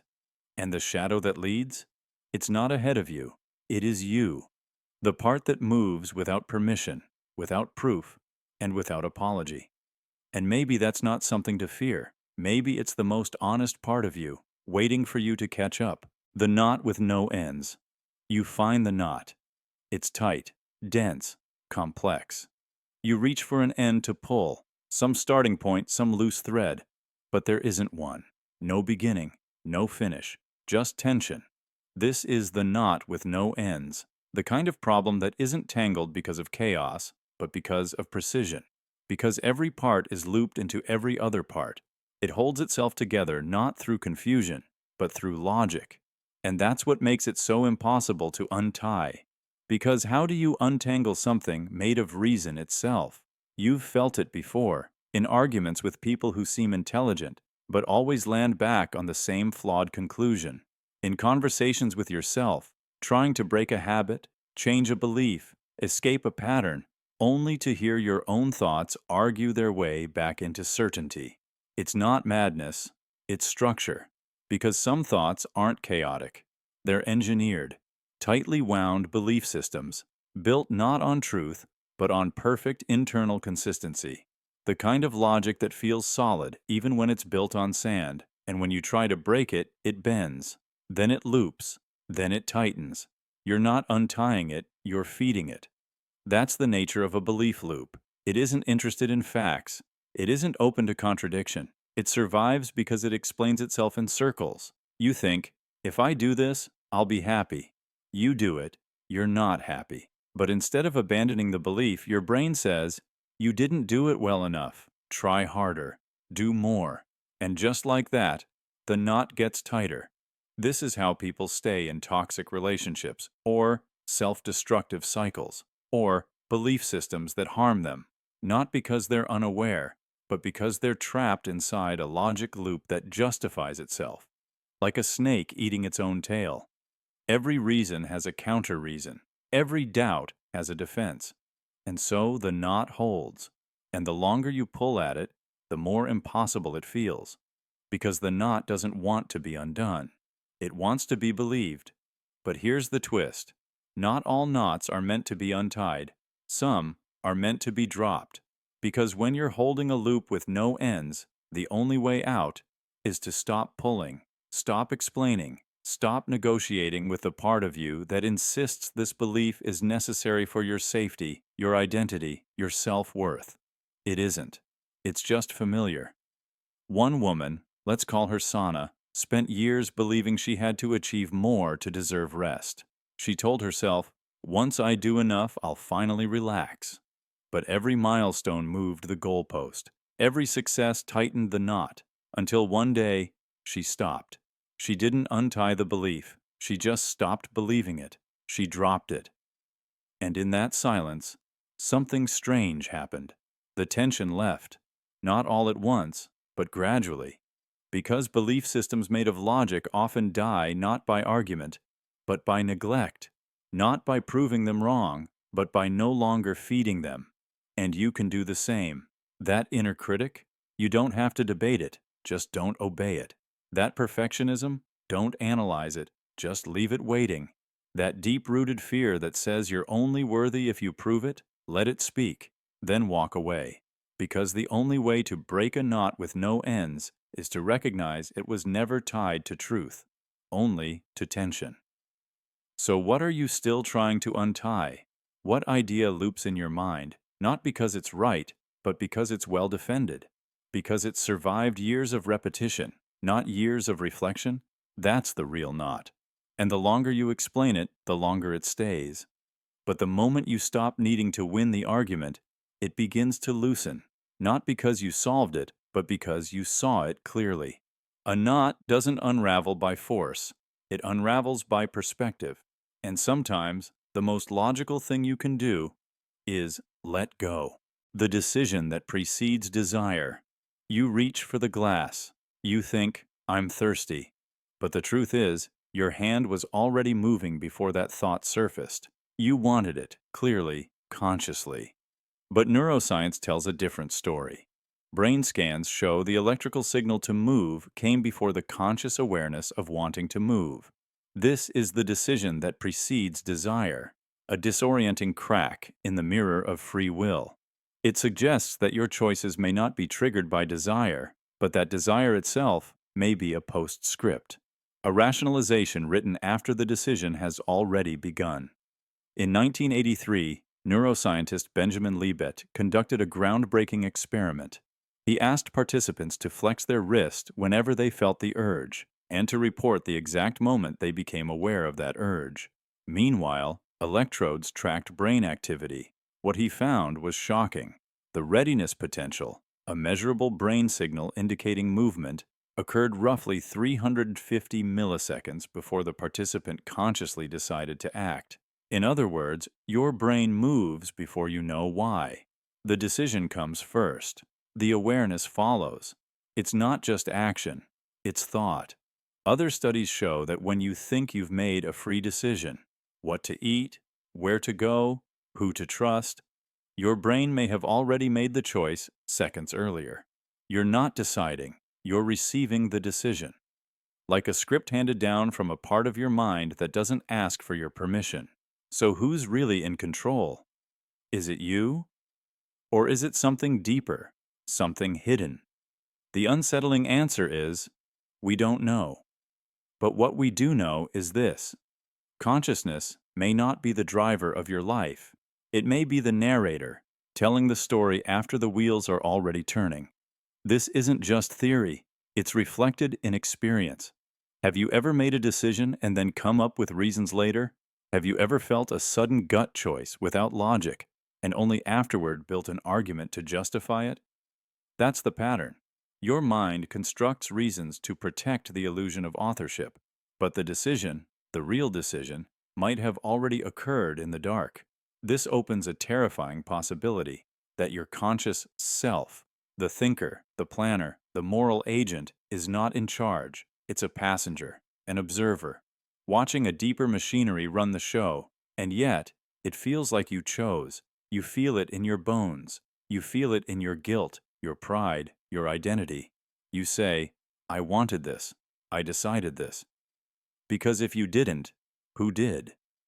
Evolution may have given us the illusion of free will as a tool, a way to maintain stability in social groups, a way to feel accountable, consistent, sovereign. A mind that believes it's in control behaves more predictably, and that predictability creates order.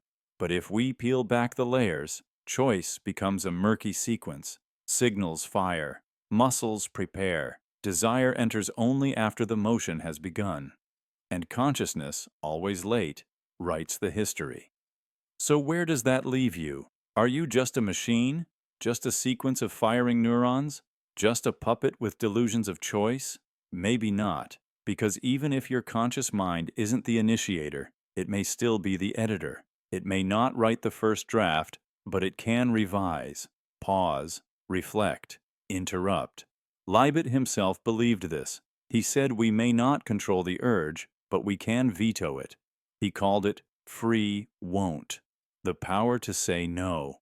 You might not choose your first thought, but you can choose what to do with it. You can reflect. You can resist. You can reframe.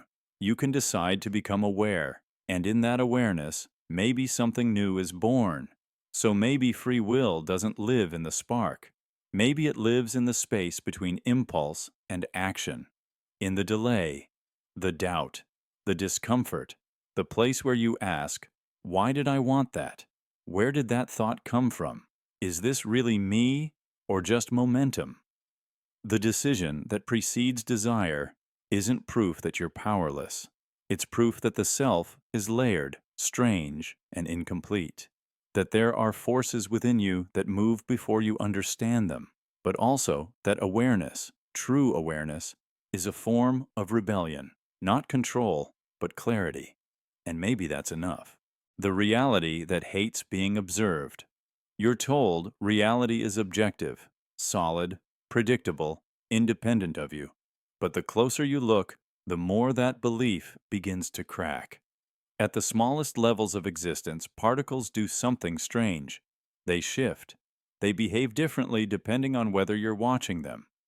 This is the reality that hates being observed, the eerie, unsettling truth that observation changes reality. And it forces a question that science still can't fully answer. Are you perceiving the world or creating it? In quantum mechanics, there's something called the observer effect. It's not metaphor. It's not philosophy. It's measurable. In the famous double-slit experiment, particles are fired at a barrier with two slits. If no one watches, the particles behave like waves, spreading, overlapping, creating interference patterns on the wall behind them. But when you observe them, when you measure which slit they go through, they stop behaving like waves. They act like particles. They choose a path. The mere act of observation collapses the wave of possibilities into a single outcome.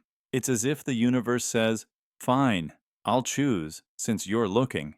But why? How can the universe know when it's being watched? Some scientists argue it's the measurement device, the interaction of energy. Others say it's the information itself that collapses the state. But deeper still, the philosophical wound opens. Does the act of observing force reality to behave? And if so, what is reality when unobserved? We like to believe the universe is always there, that the moon shines even when no one looks, that the forest still stands even if no one hears it fall. But quantum mechanics whispers otherwise. It tells us that the most fundamental pieces of existence don't exist in any one state until we force them to, until we look. Which leads to something darker. Maybe perception isn't passive. Maybe reality is reactive. Maybe the universe doesn't want to be pinned down. Maybe it resists being known. Every time we look closer, it moves. Every time we define it, it changes. This isn't just physics. You've felt it. The moment you become self-aware, your behavior shifts. The second you focus on your breath, it changes. The instant you try to observe your own thoughts, they slip away. It's as if attention warps the object it's aimed at. So what is real? Is it the version you see when you're not looking, or the one that performs when you are? Even memory follows this rule. Studies show that every time you recall a memory, you change it. You overwrite the file. Your act of remembering becomes a new layer of truth. You never access the original. You create a new version with every glance. Reality resists stillness, not because it's hiding, but because it's fluid. It's potential. Until you interfere. And when you do, you collapse its options into one choice, one version, one outcome, and everything else vanishes into the backdrop of what could have been. But here's where it gets even stranger. The delayed choice experiments, versions of the double-slit test, suggest that your decision to observe can influence events retroactively, that the particle's behavior changes based on what you do after it's already happened, as if the universe rewrites the past to match your present observation. Let that sink in. Not only does observation collapse the future, it may rewrite the past. So, what does that make you? Not a witness, but a participant. Not a camera lens, but a creator. And that's the truth we hesitate to face, because if perception is creation, then responsibility deepens. You're not just seeing the world, you're shaping it. And the world you live in, the version of reality you move through, it's not some fixed set of rules. It's a dance, a negotiation, a co-authored script between your attention and the universe's mystery. So when you ask, what's real, you're also asking, what am I choosing to make real by observing it? And that answer changes everything. It means your focus matters more than you thought. It means your awareness is not just light, it's force. And it means that some parts of reality hide, not because they're secrets, but because they don't want to be frozen. They want to remain possible. So be careful what you stare at. Be kind with what you define. And know that when you look into the heart of reality, something looks back, something changes, and something, somewhere, collapses into being, because you were there to observe it. The loop you didn't notice. You wake up and go through your day. The same alarm, the same breakfast, the same commute. You tell yourself you're moving forward, that each day is a step ahead on a path towards something new. Progress, growth, change. But what if that feeling of progress is just an illusion? What if beneath the surface you're caught in a loop, a cycle so seamless, so artfully disguised, that you don't even notice you're going nowhere? This is the unsettling truth of the loop you didn't notice. The quiet rotation of life in circles, wrapped in the colors of routine and comfort.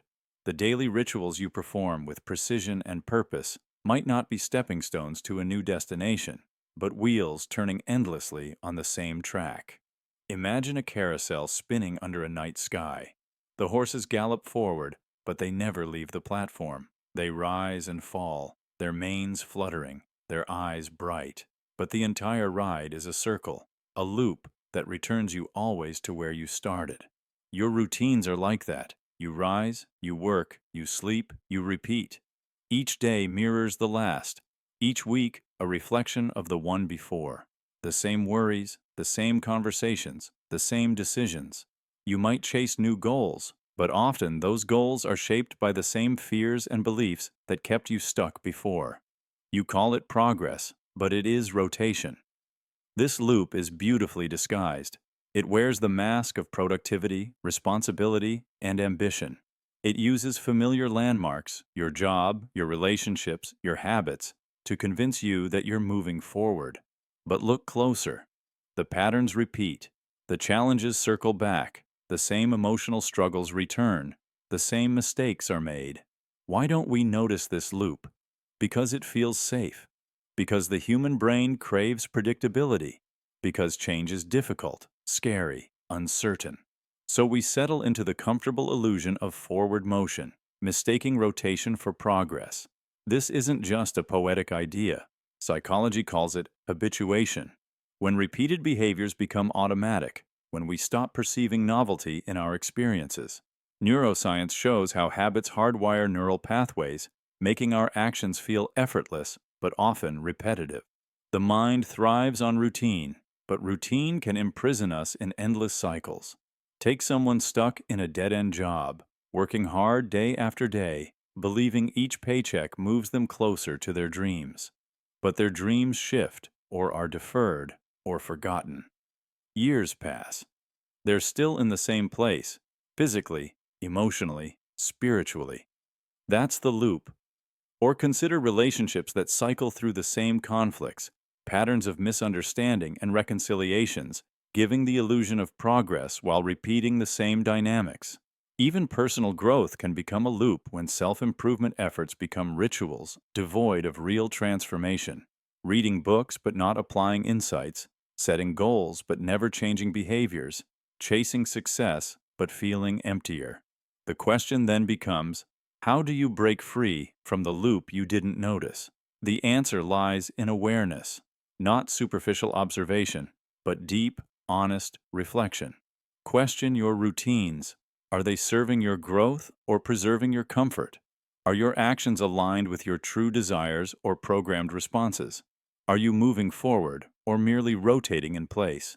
Breaking the loop requires discomfort, the courage to face uncertainty, to disrupt habitual patterns, to explore new ways of being. It means risking failure, embracing change, and redefining progress beyond metrics and milestones. Remember, time itself does not guarantee growth. Passing days can be wasted in cycles or invested in leaps. So look beyond the surface of your days. Seek moments where you genuinely feel newness, new insight, new emotion, new experience. Cultivate curiosity, challenge assumptions, welcome disruption. Because life is not a carousel, it is a journey. And the only way to know you're moving forward is to notice when the world stops revolving around the same point. Only then can you step off the loop and walk into the unknown. The statistic that doesn't exist. 99% of people believe statistics, even when the statistic is fake. You read that, and something inside you believes it, don't you? Not because you've seen the study, not because you verified the source, but because of how the number feels: clean, exact, authoritative. It slides into your brain like truth with a barcode. This is the illusion of the statistic that doesn't exist. A strange glitch in human reasoning where logic bows to numbers, even when the numbers were never real to begin with. It happens everywhere. You scroll past a post. 87% of people prefer, or only 12% succeed. You nod. Your mind registers it as credible, but you never ask, where is that from? Who measured that? What does it even mean? Because our brains are built to trust quantification. Numbers feel neutral, scientific, immune to emotion. And in a world overwhelmed by opinion, we cling to anything that looks like data, even if it was made up in seconds. Cognitive psychologists call this the authority of precision. The more specific a number is, the more real it seems. Around 90% feels like a guess, but 93.4% feels researched, verified. It doesn't matter that it could have been pulled from thin air. Your mind accepts it because precision gives the illusion of legitimacy. This bias runs deep. In studies, people were more likely to believe a claim when it was attached to a number, even if that number was completely fabricated. In one experiment, participants rated identical statements as more trustworthy when paired with a percentage. The presence of digits, no matter how arbitrary, short-circuited skepticism. Why? Because numbers bypass emotional resistance. If someone says, "A lot of people agree with me," you might push back. But if they say, 93% agree, it feels like they've already won. Your brain reads it not as a claim, but as a fact. And once something feels factual, your defenses lower. You stop asking questions. You start nodding along. This is why marketers use statistics that don't exist, why politicians cite figures with no source, why social media thrives on viral numbers that feel real enough. Because they don't have to be true, they only have to be trusted. And humans are wired to trust what sounds measurable. But here's the twist. It's not just about believing others. It's about how we lie to ourselves. We invent stats in our own head to justify our fear. Most people would fail at this. No one else feels this anxious. 99% of people would have done better. These aren't data. They're emotion disguised as numbers. And yet, we believe them. We live by them. We bow to the fake math of self-doubt. The statistic that doesn't exist becomes a weapon. It shapes policy, behavior, memory. It becomes the reason we don't apply, don't speak up, don't risk. Because somewhere we read a number, or imagined one, and it built a wall between us and possibility. And we never questioned it, because it wore a suit and tie, because it had decimal points, because it sounded like it knew what it was talking about. Even the media does it. Articles cherry-pick data. Surveys with small, biased samples get packaged as national truths. Headlines say, "Study finds," and we rarely read the method, the size, the margin of error. We believe the number. We internalize it. We pass it on. And here's what's most disturbing. Fake statistics spread faster than real ones. Studies show that fabricated figures travel more virally online because they are optimized for belief. They're shaped to be easy to remember, easy to share, and hard to doubt. Truth, meanwhile, is messy, conditional, boring. So we believe the lie with 80% confidence and forget the truth with 100% silence. So what do? We start asking harder questions. Not just, is this number true, but why do I want it to be? Because belief isn't just about trust. It's about need. We want things to be certain. We want to believe that the world can be measured cleanly, that people can be categorized, that decisions can be reduced to numbers. But the world isn't clean. It's chaotic. And the moment you realize how many statistics don't exist, how many are invented, distorted, misused, the more you start to see clearly, not cynically, but soberly. You begin to recognize that belief shouldn't be automated by a percent sign. And the next time someone says, 99% of people think, you'll pause. You'll ask, who, when, how, why? you'll realize that behind every stat is a story, a sample, a human decision, and that numbers can lie just as smoothly as words, because the most dangerous statistic is not the one that's wrong, it's the one that feels too right to question. And that's how the lie survives, in the shadow of certainty, wearing the mask of math, the direction that doubles back. You walk north, keep going, past the trees, past the snow, over the curve of the earth, and one day, without ever turning around, you're heading south. The compass didn't lie, but something inside you feels tricked. This is the direction that doubles back, the strange truth that in space, linear motion isn't always what it seems. That movement, what we call progress, can wrap back into itself. That some journeys aren't lines, they're loops. And it makes you wonder, if direction is real, why can you walk forward and end up behind? This isn't science fiction. It's the shape of the world, a sphere, a closed system, a surface where straight ahead becomes a round, where you can move infinitely without ever leaving. Head north forever, you'll hit south, but now try heading east. You'll never reach west. You'll circle forever, unchanged, endlessly forward, yet somehow nowhere.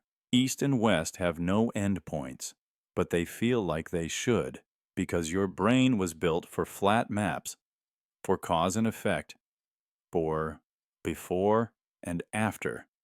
It wants beginnings and endings, coordinates and consequences. But reality? Reality doesn't work that way. Space bends, time loops, progress reverses, and yet you still tell yourself you're going somewhere. That more effort equals forward motion, that if you just keep going, you'll arrive. But what if the destination is a mirror? What if you circle back to yourself, not because you failed, but because that's how space behaves? This idea doesn't just apply to geography, it applies to life. You strive for peace and circle back to restlessness. You chase identity and return to questions. You escape the past, only to find it reflected in your next relationship, your next job, your next crisis. Is it failure or is it curvature? Because maybe movement doesn't mean progress. Maybe direction is a mental illusion, a comforting fiction. The belief that time moves like a river, that life flows forward, that you're escaping who you were, but in truth, you're orbiting. Every lesson returns, every pattern repeats, every ending echoes a beginning you didn't know you were reliving. And that's not a glitch, it's structure. Even in physics we see it. In general relativity, space-time curves. Objects fall not in lines, but in bends, in orbits, in strange, looping paths where cause and effect spiral into each other. There are no straight lines on a sphere, only arcs that feel straight, because your field of vision is too small to see the circle. Just like your life, you think this new path is different, but what if it's just another lap? What if growth isn't a climb, but a spiral staircase, returning to the same view, but from a higher floor? That's the paradox. You're always moving, but never really leaving. So what do? You stop chasing direction like it has moral value. You stop pretending east is more evolved than west. You stop measuring progress only by distance. Instead, you ask, am I deeper? Am I wider? Am I more aware of where I've already been? Because real transformation doesn't come from heading further. It comes from seeing again what you once saw and recognizing it this time. That's how you break the loop.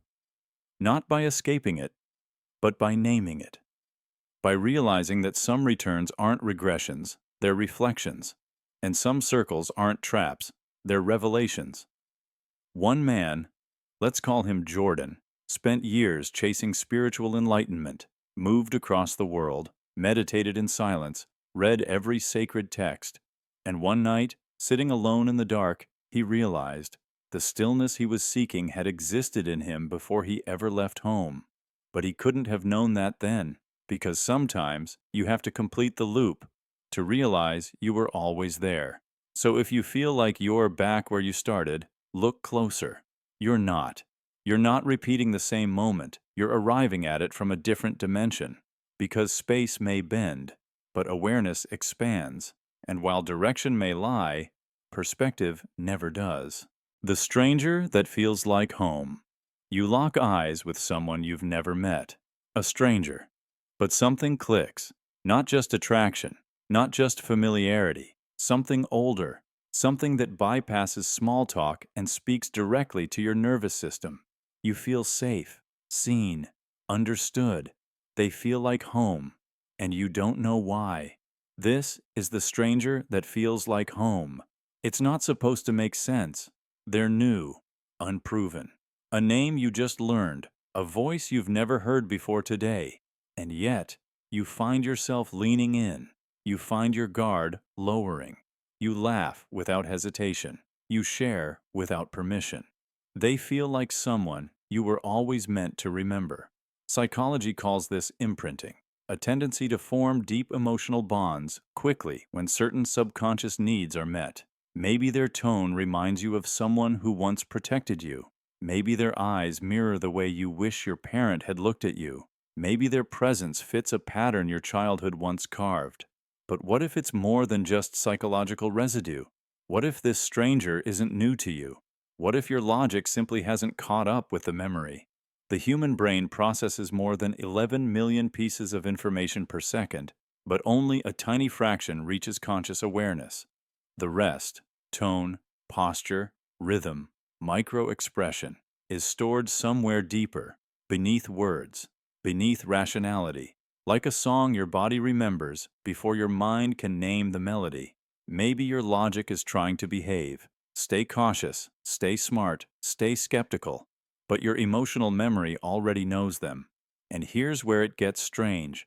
You've never seen their face, but their presence feels like a reunion. They finish your sentences, laugh where you hoped they would. Their wounds echo yours. Their timing matches yours, as if you've danced this dance before. So you ask yourself, is this fate? Is this reincarnation? Is this past life, soul bond, synchronicity? Or is it simply that your subconscious recognized someone who mirrors you perfectly? And for a moment, just a moment, you glimpse what it feels like to be fully seen. Neuroscience calls it limbic resonance, when two nervous systems harmonize in rhythm, breath, emotional state. It's not just spiritual, it's physiological. Two bodies learning to speak the same silent language, not because they should, but because they already do. And when that happens, your mind doesn't lead, it follows. You don't analyze the bond, you fall into it. Not like romance, not like obsession, more like gravity. But here's the paradox. The people who feel like home can be both a gift and a test. Because familiarity doesn't always mean safety. Sometimes the wound you've spent a lifetime running from wears the face of comfort. Sometimes the chaos you grew up in feels like home too. So how do you know the difference? By listening. Not to the rush, not to the fantasy, but to the depth. Do you feel grounded with them or lost in them? Do they make you more you or erase you gently? Because a true home isn't just where you feel known, it's where you can grow. So yes, maybe your mind forgot, maybe your logic is still catching up, but something deeper remembered, something that isn't linear, something that doesn't care about resumes, timing, or even names. That memory is ancient, embodied, emotional. And when you meet someone who fits it, it doesn't matter that they're a stranger. They feel like home because they remind you of what you've been missing, a space where you don't have to explain, a presence that feels like a mirror, a rhythm that feels like a return, not a beginning, not an ending, just a moment that feels like it always was. The observer. That isn't you. You're standing still, yet something is watching. You reach for a decision. You speak a sentence. You feel anger, or joy, or shame. And somewhere, just outside of that emotion, something observes you.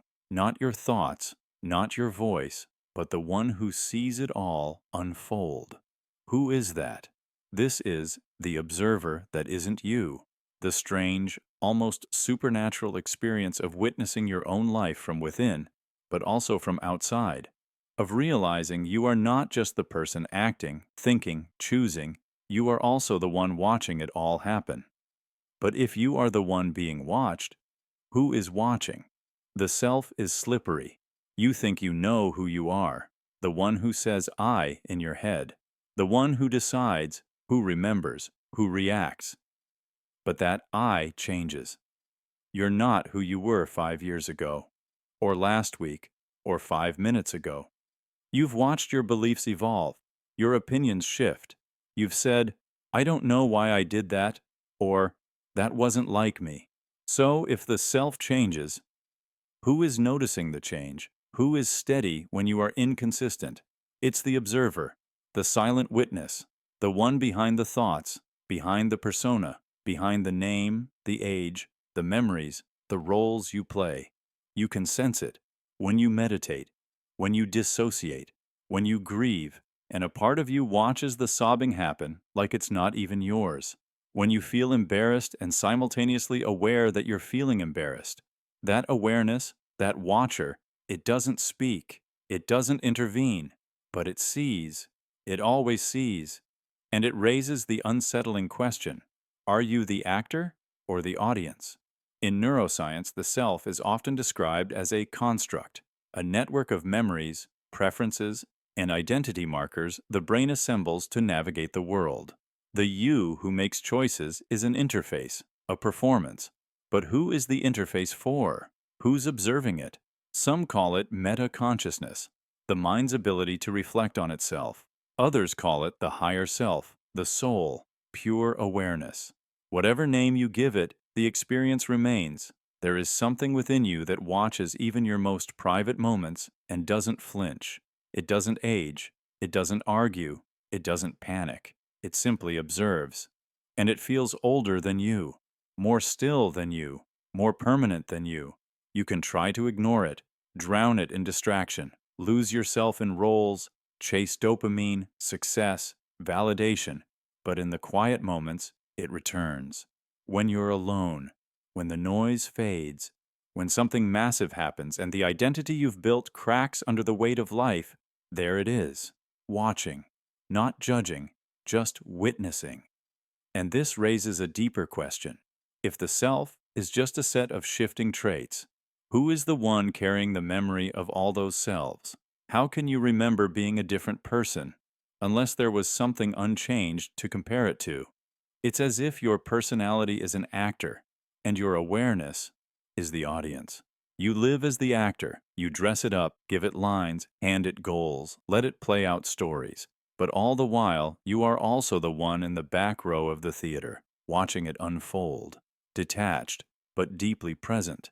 So what does this mean? Does it make you less real? No, it makes you more. It means you are not just your habits, not just your impulses, not just your pain. You are also the one who sees those things without becoming them. And in that seeing, you gain power. Because if you can watch yourself react, you can choose differently. If you can witness your own fear, you can step through it. If you can hear your mind spiral, but not believe it, you are free. The observer can't be wounded, it can't be manipulated, it can't be owned, because it isn't caught in time. It exists in every version of you, across every stage of your life, always watching. And maybe that's what it means to be conscious, not to think, but to notice that you're thinking, not to act, but to witness the one who acts. So next time you catch yourself mid-thought, ask, who just noticed that? Next time you feel lost, ask, who's aware of the confusion? And listen closely, because the answer won't come in words. It'll come in silence, in presence, in the strange, undeniable feeling that someone's been here the whole time, and that someone might be the realest part of you. The second that takes an hour. You wake to a moment so intense it feels eternal. A second, sharp and bright, unravels into an hour, stretching, bending, folding reality until the world slows to a crawl. Pain sears every nerve, or joy floods every cell. In that instant, time loses its steady pulse and becomes a vast, elastic landscape shaped by your feeling. You don't just experience the moment, you live inside it, and it consumes you. This is the reality of the second that takes an hour, where time ceases to be constant and instead becomes fluid, shaped by the depths of consciousness. It is a phenomenon that challenges our scientific understanding and invites us to explore the intimate dance between mind, emotion, and time. In ordinary life, time ticks evenly. Clocks mark seconds with unwavering precision. But our subjective experience of time is far from uniform. When you are bored, moments drag. When you're engaged, hours slip by unnoticed. When confronted with trauma or rapture, the perception of time radically warps. Imagine a person in extreme fear, an accident, a sudden loss, a heartbreak. In that split second, the brain floods with adrenaline. The senses heighten, memory sharpens. Every detail, sounds, sights, smells, becomes vivid. Time appears to dilate. That 1 second contains more information than usual. It expands because consciousness processes more deeply. Similarly, moments of intense joy or love can seem timeless. A glance, a touch, a smile can stretch beyond measure. The heart feels suspended in an eternal present where nothing else exists. Science calls this phenomenon time dilation of subjective experience. Neurologically, it arises from how the brain encodes memories during emotional peaks. The brain devotes more resources to processing salient events, making those moments appear longer in hindsight and sometimes in immediate perception. But is time really bending? Or is it that consciousness creates its own clock? This question has puzzled philosophers for centuries. Newton conceived of absolute universal time, ticking equally everywhere. Einstein showed time is relative, affected by velocity and gravity, but even so, physical time remains consistent apart from the observer. What we are exploring is psychological time, the personal experience of duration, which can contract or expand independently from clock time. It is a time controlled not by the universe, but by the mind. In meditation, practitioners learn to slow their perception of time. Minutes can feel like hours. In flow states, time can dissolve completely. The brain's internal clock shifts according to focus and emotional state. These experiences reveal that time is not just a dimension outside ourselves, but a construct entwined with consciousness. This leads to a profound realization. Time is a slave to the mind. Your emotions, pain, joy, fear, love, are the hands that shape the clock's face. They dictate how fast or slow moments pass. The second that takes an hour is a testimony to the power of subjective experience. For example, trauma survivors often recount moments that seemed endless, where a brief event feels like an eternity of suffering. Conversely, lovers report moments where hours vanish like seconds. In both, time flexes to accommodate the intensity of feeling. This elasticity of time shapes memory and identity. The moments that stretch imprint deeply in our being, defining who we are. The second that takes an hour is not merely a quirk of perception. It is a cornerstone of consciousness itself. So next time you find yourself trapped in a moment that won't end, whether by pain or by joy, remember, you are witnessing the intimate interplay between your mind and time. The universe's clock may tick steadily, but your experience is a vibrant, living pulse, forever bending and weaving through the fabric of existence. Time is not constant. Time is felt. And in that feeling lies the deepest mystery of all, the wall that you built. There's a wall in your mind. You don't remember when it was built. Maybe it went up slowly, brick by brick, during years you've blurred, or maybe it rose suddenly, like a shield in a moment of pain. You built it to survive, to stay safe, to stay sane. And for a while, it worked. It kept things out: fear, shame, vulnerability. It gave you boundaries when you had none. But now, you're older, different. The threat is gone, yet the wall is still here. This is the wall that you built, a psychological barrier once meant for protection that has quietly become a prison. At first, the wall felt like strength. You told yourself it was resilience. You didn't cry when others did. You didn't reach out. You didn't ask for help. You didn't show need. And it worked. You made it through the storm. You avoided the betrayals. You buried the panic. You numbed the hurt. But at what cost? Because somewhere along the way, you forgot the original danger. You forgot what it was for. You only remembered the structure. And like a castle abandoned after war, the wall stayed standing long after the enemy left. This isn't just metaphor. Your brain is designed to remember pain and to build defenses around it. Emotional trauma, rejection, abandonment, these carve grooves into your nervous system. You respond by closing doors, by shrinking access. And at first, it feels right, like control. But over time, the brain stops distinguishing between old threat and new safety. The reaction becomes automatic. You flinch without realizing. You push away love while longing for it. You sabotage peace because it feels unfamiliar, because the wall isn't a conscious choice anymore. It's reflex. And here's the trap. You don't even notice it until something doesn't fit, until you find yourself unable to connect, to create, to trust, to change. You tell yourself you're stuck, broken, lazy. But it's not failure. It's architecture. You're running up against a structure you forgot you built. Maybe you can't speak up in meetings. Not because your ideas lack value, but because years ago you were told to stay quiet. Maybe you can't fall in love, not because you don't feel, but because the last time you let someone in, they left. Maybe you can't rest, not because you don't deserve it, but because productivity became your shield against worthlessness. So you keep busy, keep distant, keep guarded, and you wonder why life feels so far away. But here's the question that unravels everything. If you've forgotten why the wall was built, does it still protect you? Or is it just keeping you from the very thing you need now? Because that's the risk of old defenses. They calcify. They outlive their usefulness, and they don't adapt to new truths. You may be safer now, stronger, surrounded by people who love you, but the wall doesn't know that. It only remembers the blueprint from the day it was born. So what do?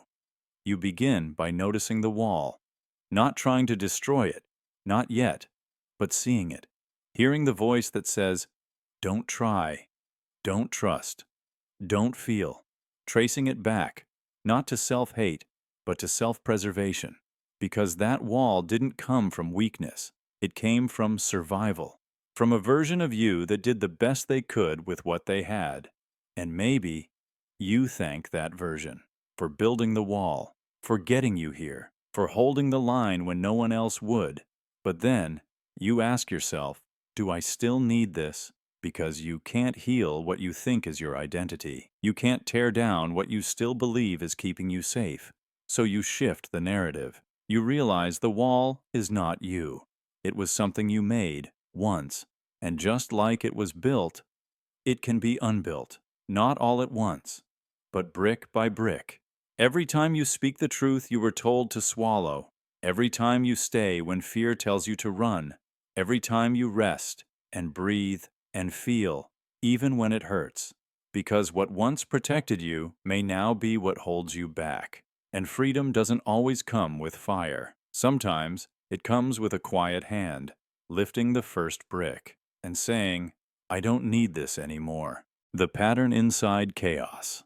You hear static, pure noise, white hiss, no rhythm, no melody. But after a while, something happens. You start to feel a pattern, a pulsing, a beat, a hidden voice trying to break through. Except it's not there. Your brain made it. This is the pattern inside chaos, a strange truth about how the mind handles randomness, not passively, not objectively, but creatively. Because pure chaos, the brain can't stand it. You're not wired to accept noise. You're wired to organize it, to impose meaning, to extract signal from mess, even when no signal exists. This is more than a psychological quirk. It's a survival instinct. In evolution, spotting a predator in the brush, or a friend in a crowd, meant life or death. So your brain evolved to prioritize pattern recognition, even false ones, even imagined ones. It's called apophenia, the tendency to perceive meaningful connections in unrelated data. You see faces in clouds, hear voices in wind, invent synchronicities in accidents. You form theories from coincidence. You draw maps on randomness. And in doing so, you build a reality, one that feels safe, predictable, graspable, because chaos terrifies you, not because it's dangerous, but because it doesn't explain itself. It just is. So your brain responds the only way it knows how, by creating structure, finding rhythm, inventing causality, crafting a pattern that wasn't there, just so you don't have to live inside the unknown. But here's the unsettling part. You believe it. You believe the voice is real. You believe the signs are meant for you. You believe the pattern, once seen, is proof of design. But what if it isn't? What if the pattern is not found, but craved? And what you call meaning is just a mirror of your need to impose order? This is the paradox of being human. You are a meaning-making machine inside a possibly meaningless system. And that system, chaos, doesn't care how badly you want structure. It doesn't bend toward clarity. It doesn't whisper answers. It simply unfolds. And still, you search. Because without pattern, there is no prediction. And without prediction, there is no safety. This is why conspiracy theories thrive, why gamblers feel lucky, why we say everything happens for a reason, even when it doesn't. It's not foolishness. It's neurology. Your brain is not satisfied with truth. It wants shape, even at the cost of accuracy, even at the cost of peace. But here's where it gets even more fascinating. Sometimes there is a pattern inside the chaos, but it's emergent, not designed, not placed, not scripted, just allowed to form, like fractals in smoke, like rhythms in traffic, like meaning in a poem you don't fully understand, but feel anyway. The chaos births pattern, not because it was programmed to, but because it's what happens when enough randomness interacts. And maybe you are one of those patterns. A consciousness pulled from cosmic noise, a fragile sequence that sees itself, and in doing so, tries to explain everything else. So, what do you do with that? You balance. You allow your mind to seek rhythm, but stay humble in the face of its own illusions. You recognize that some patterns are real, and some are just a reflection of your fear, and both can feel equally true. One man, let's call him Rihan, used to chart every major event in his life: birthdays, losses, breakups.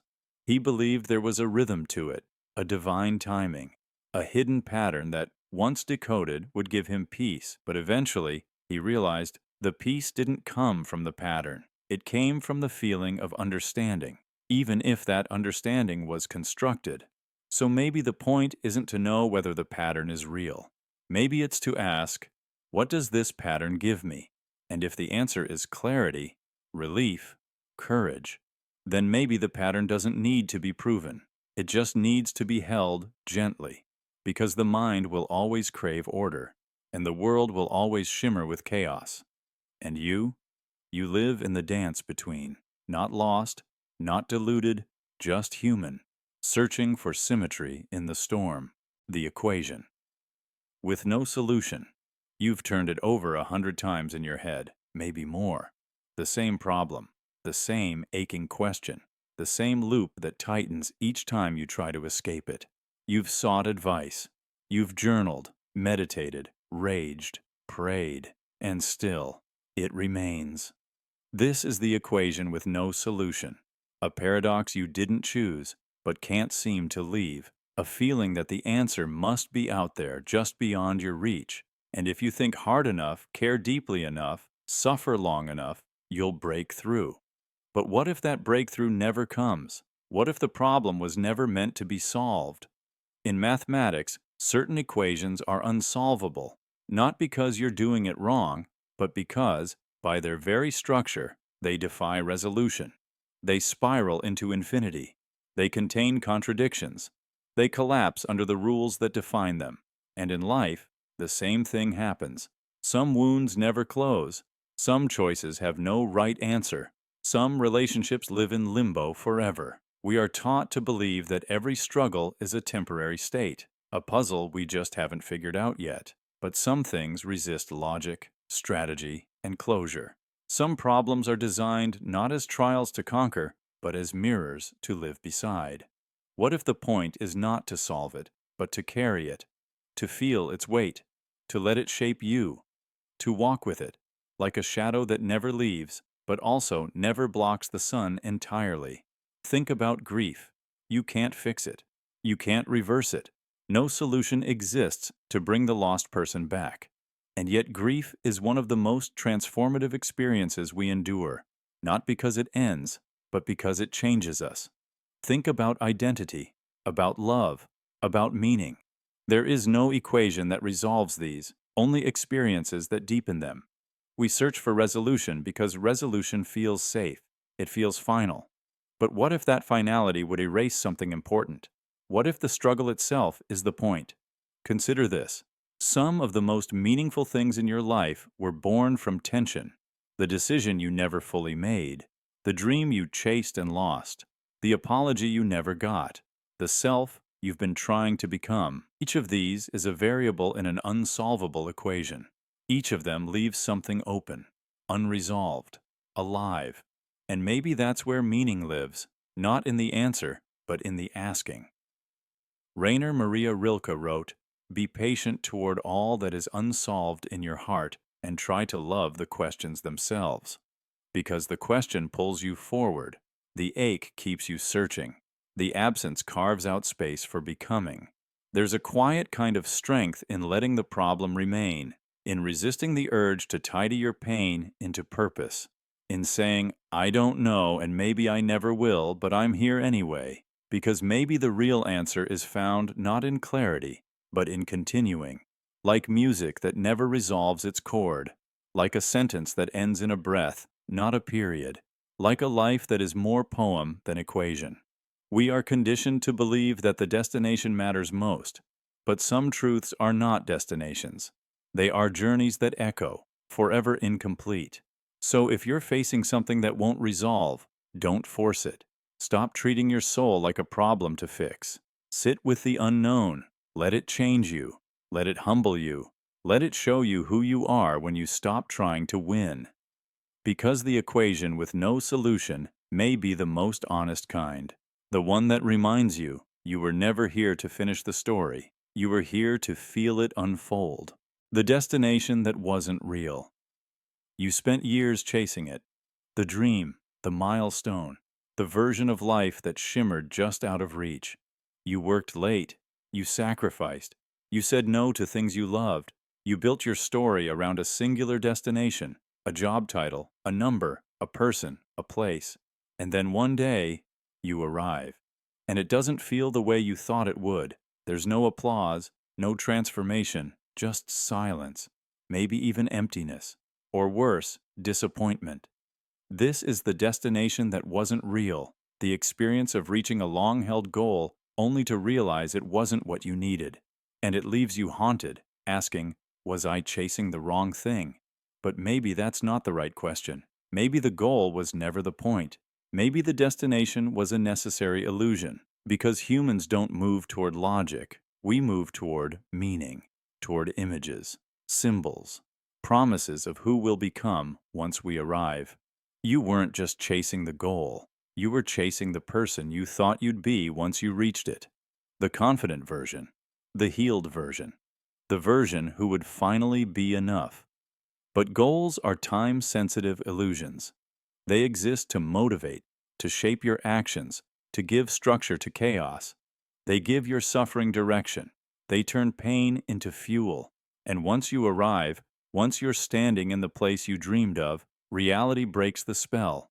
The goal becomes a moment, and then it becomes the past. It's not that it didn't matter. It's that it mattered differently than you expected. It wasn't the reward, it was the pressure that turned you into someone new. Think about it. The mountain peak was quiet, but the climb? That's where you met your limits. That's where you discovered what you feared, what you avoided, what you believed about yourself. That's where you cracked open and rebuilt yourself mid-step without even noticing. The destination didn't give you that. The journey did. So when you look back with disappointment, pause. Ask yourself, what did this path demand from me? Did it force me to grow, to shed an old identity, to endure loneliness or discipline or uncertainty? Did it push me into people I never would have met? Did it teach me how to fall? Because if so, then it wasn't for nothing. It was a fire, and fires don't reward you. They forge you. But still, part of you grieves. Not because the destination was fake, but because it couldn't save you. It couldn't rewrite the past.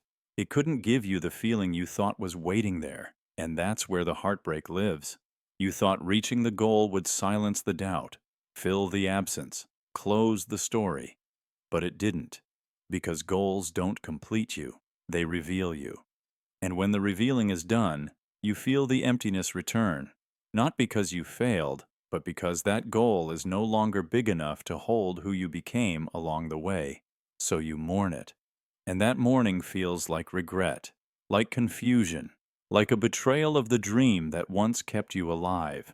But what you're really grieving is the version of you who needed it, the one who couldn't have started the journey without believing the destination would fix everything. You needed that belief, that illusion, that vision of a future self pulling you forward like gravity, because without it, you wouldn't have moved at all. And maybe that's what destinations are for, not to be real, but to be real enough to matter while you're moving. And once they've served their purpose, you let them dissolve. You thank them, and then you look up.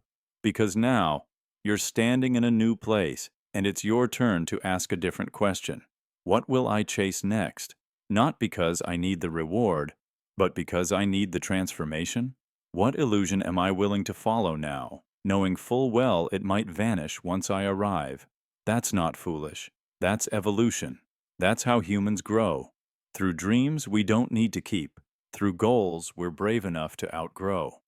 So chase the thing that matters now, even if it might vanish, even if it might disappoint you, because that disappointment might be the moment you become someone you never imagined.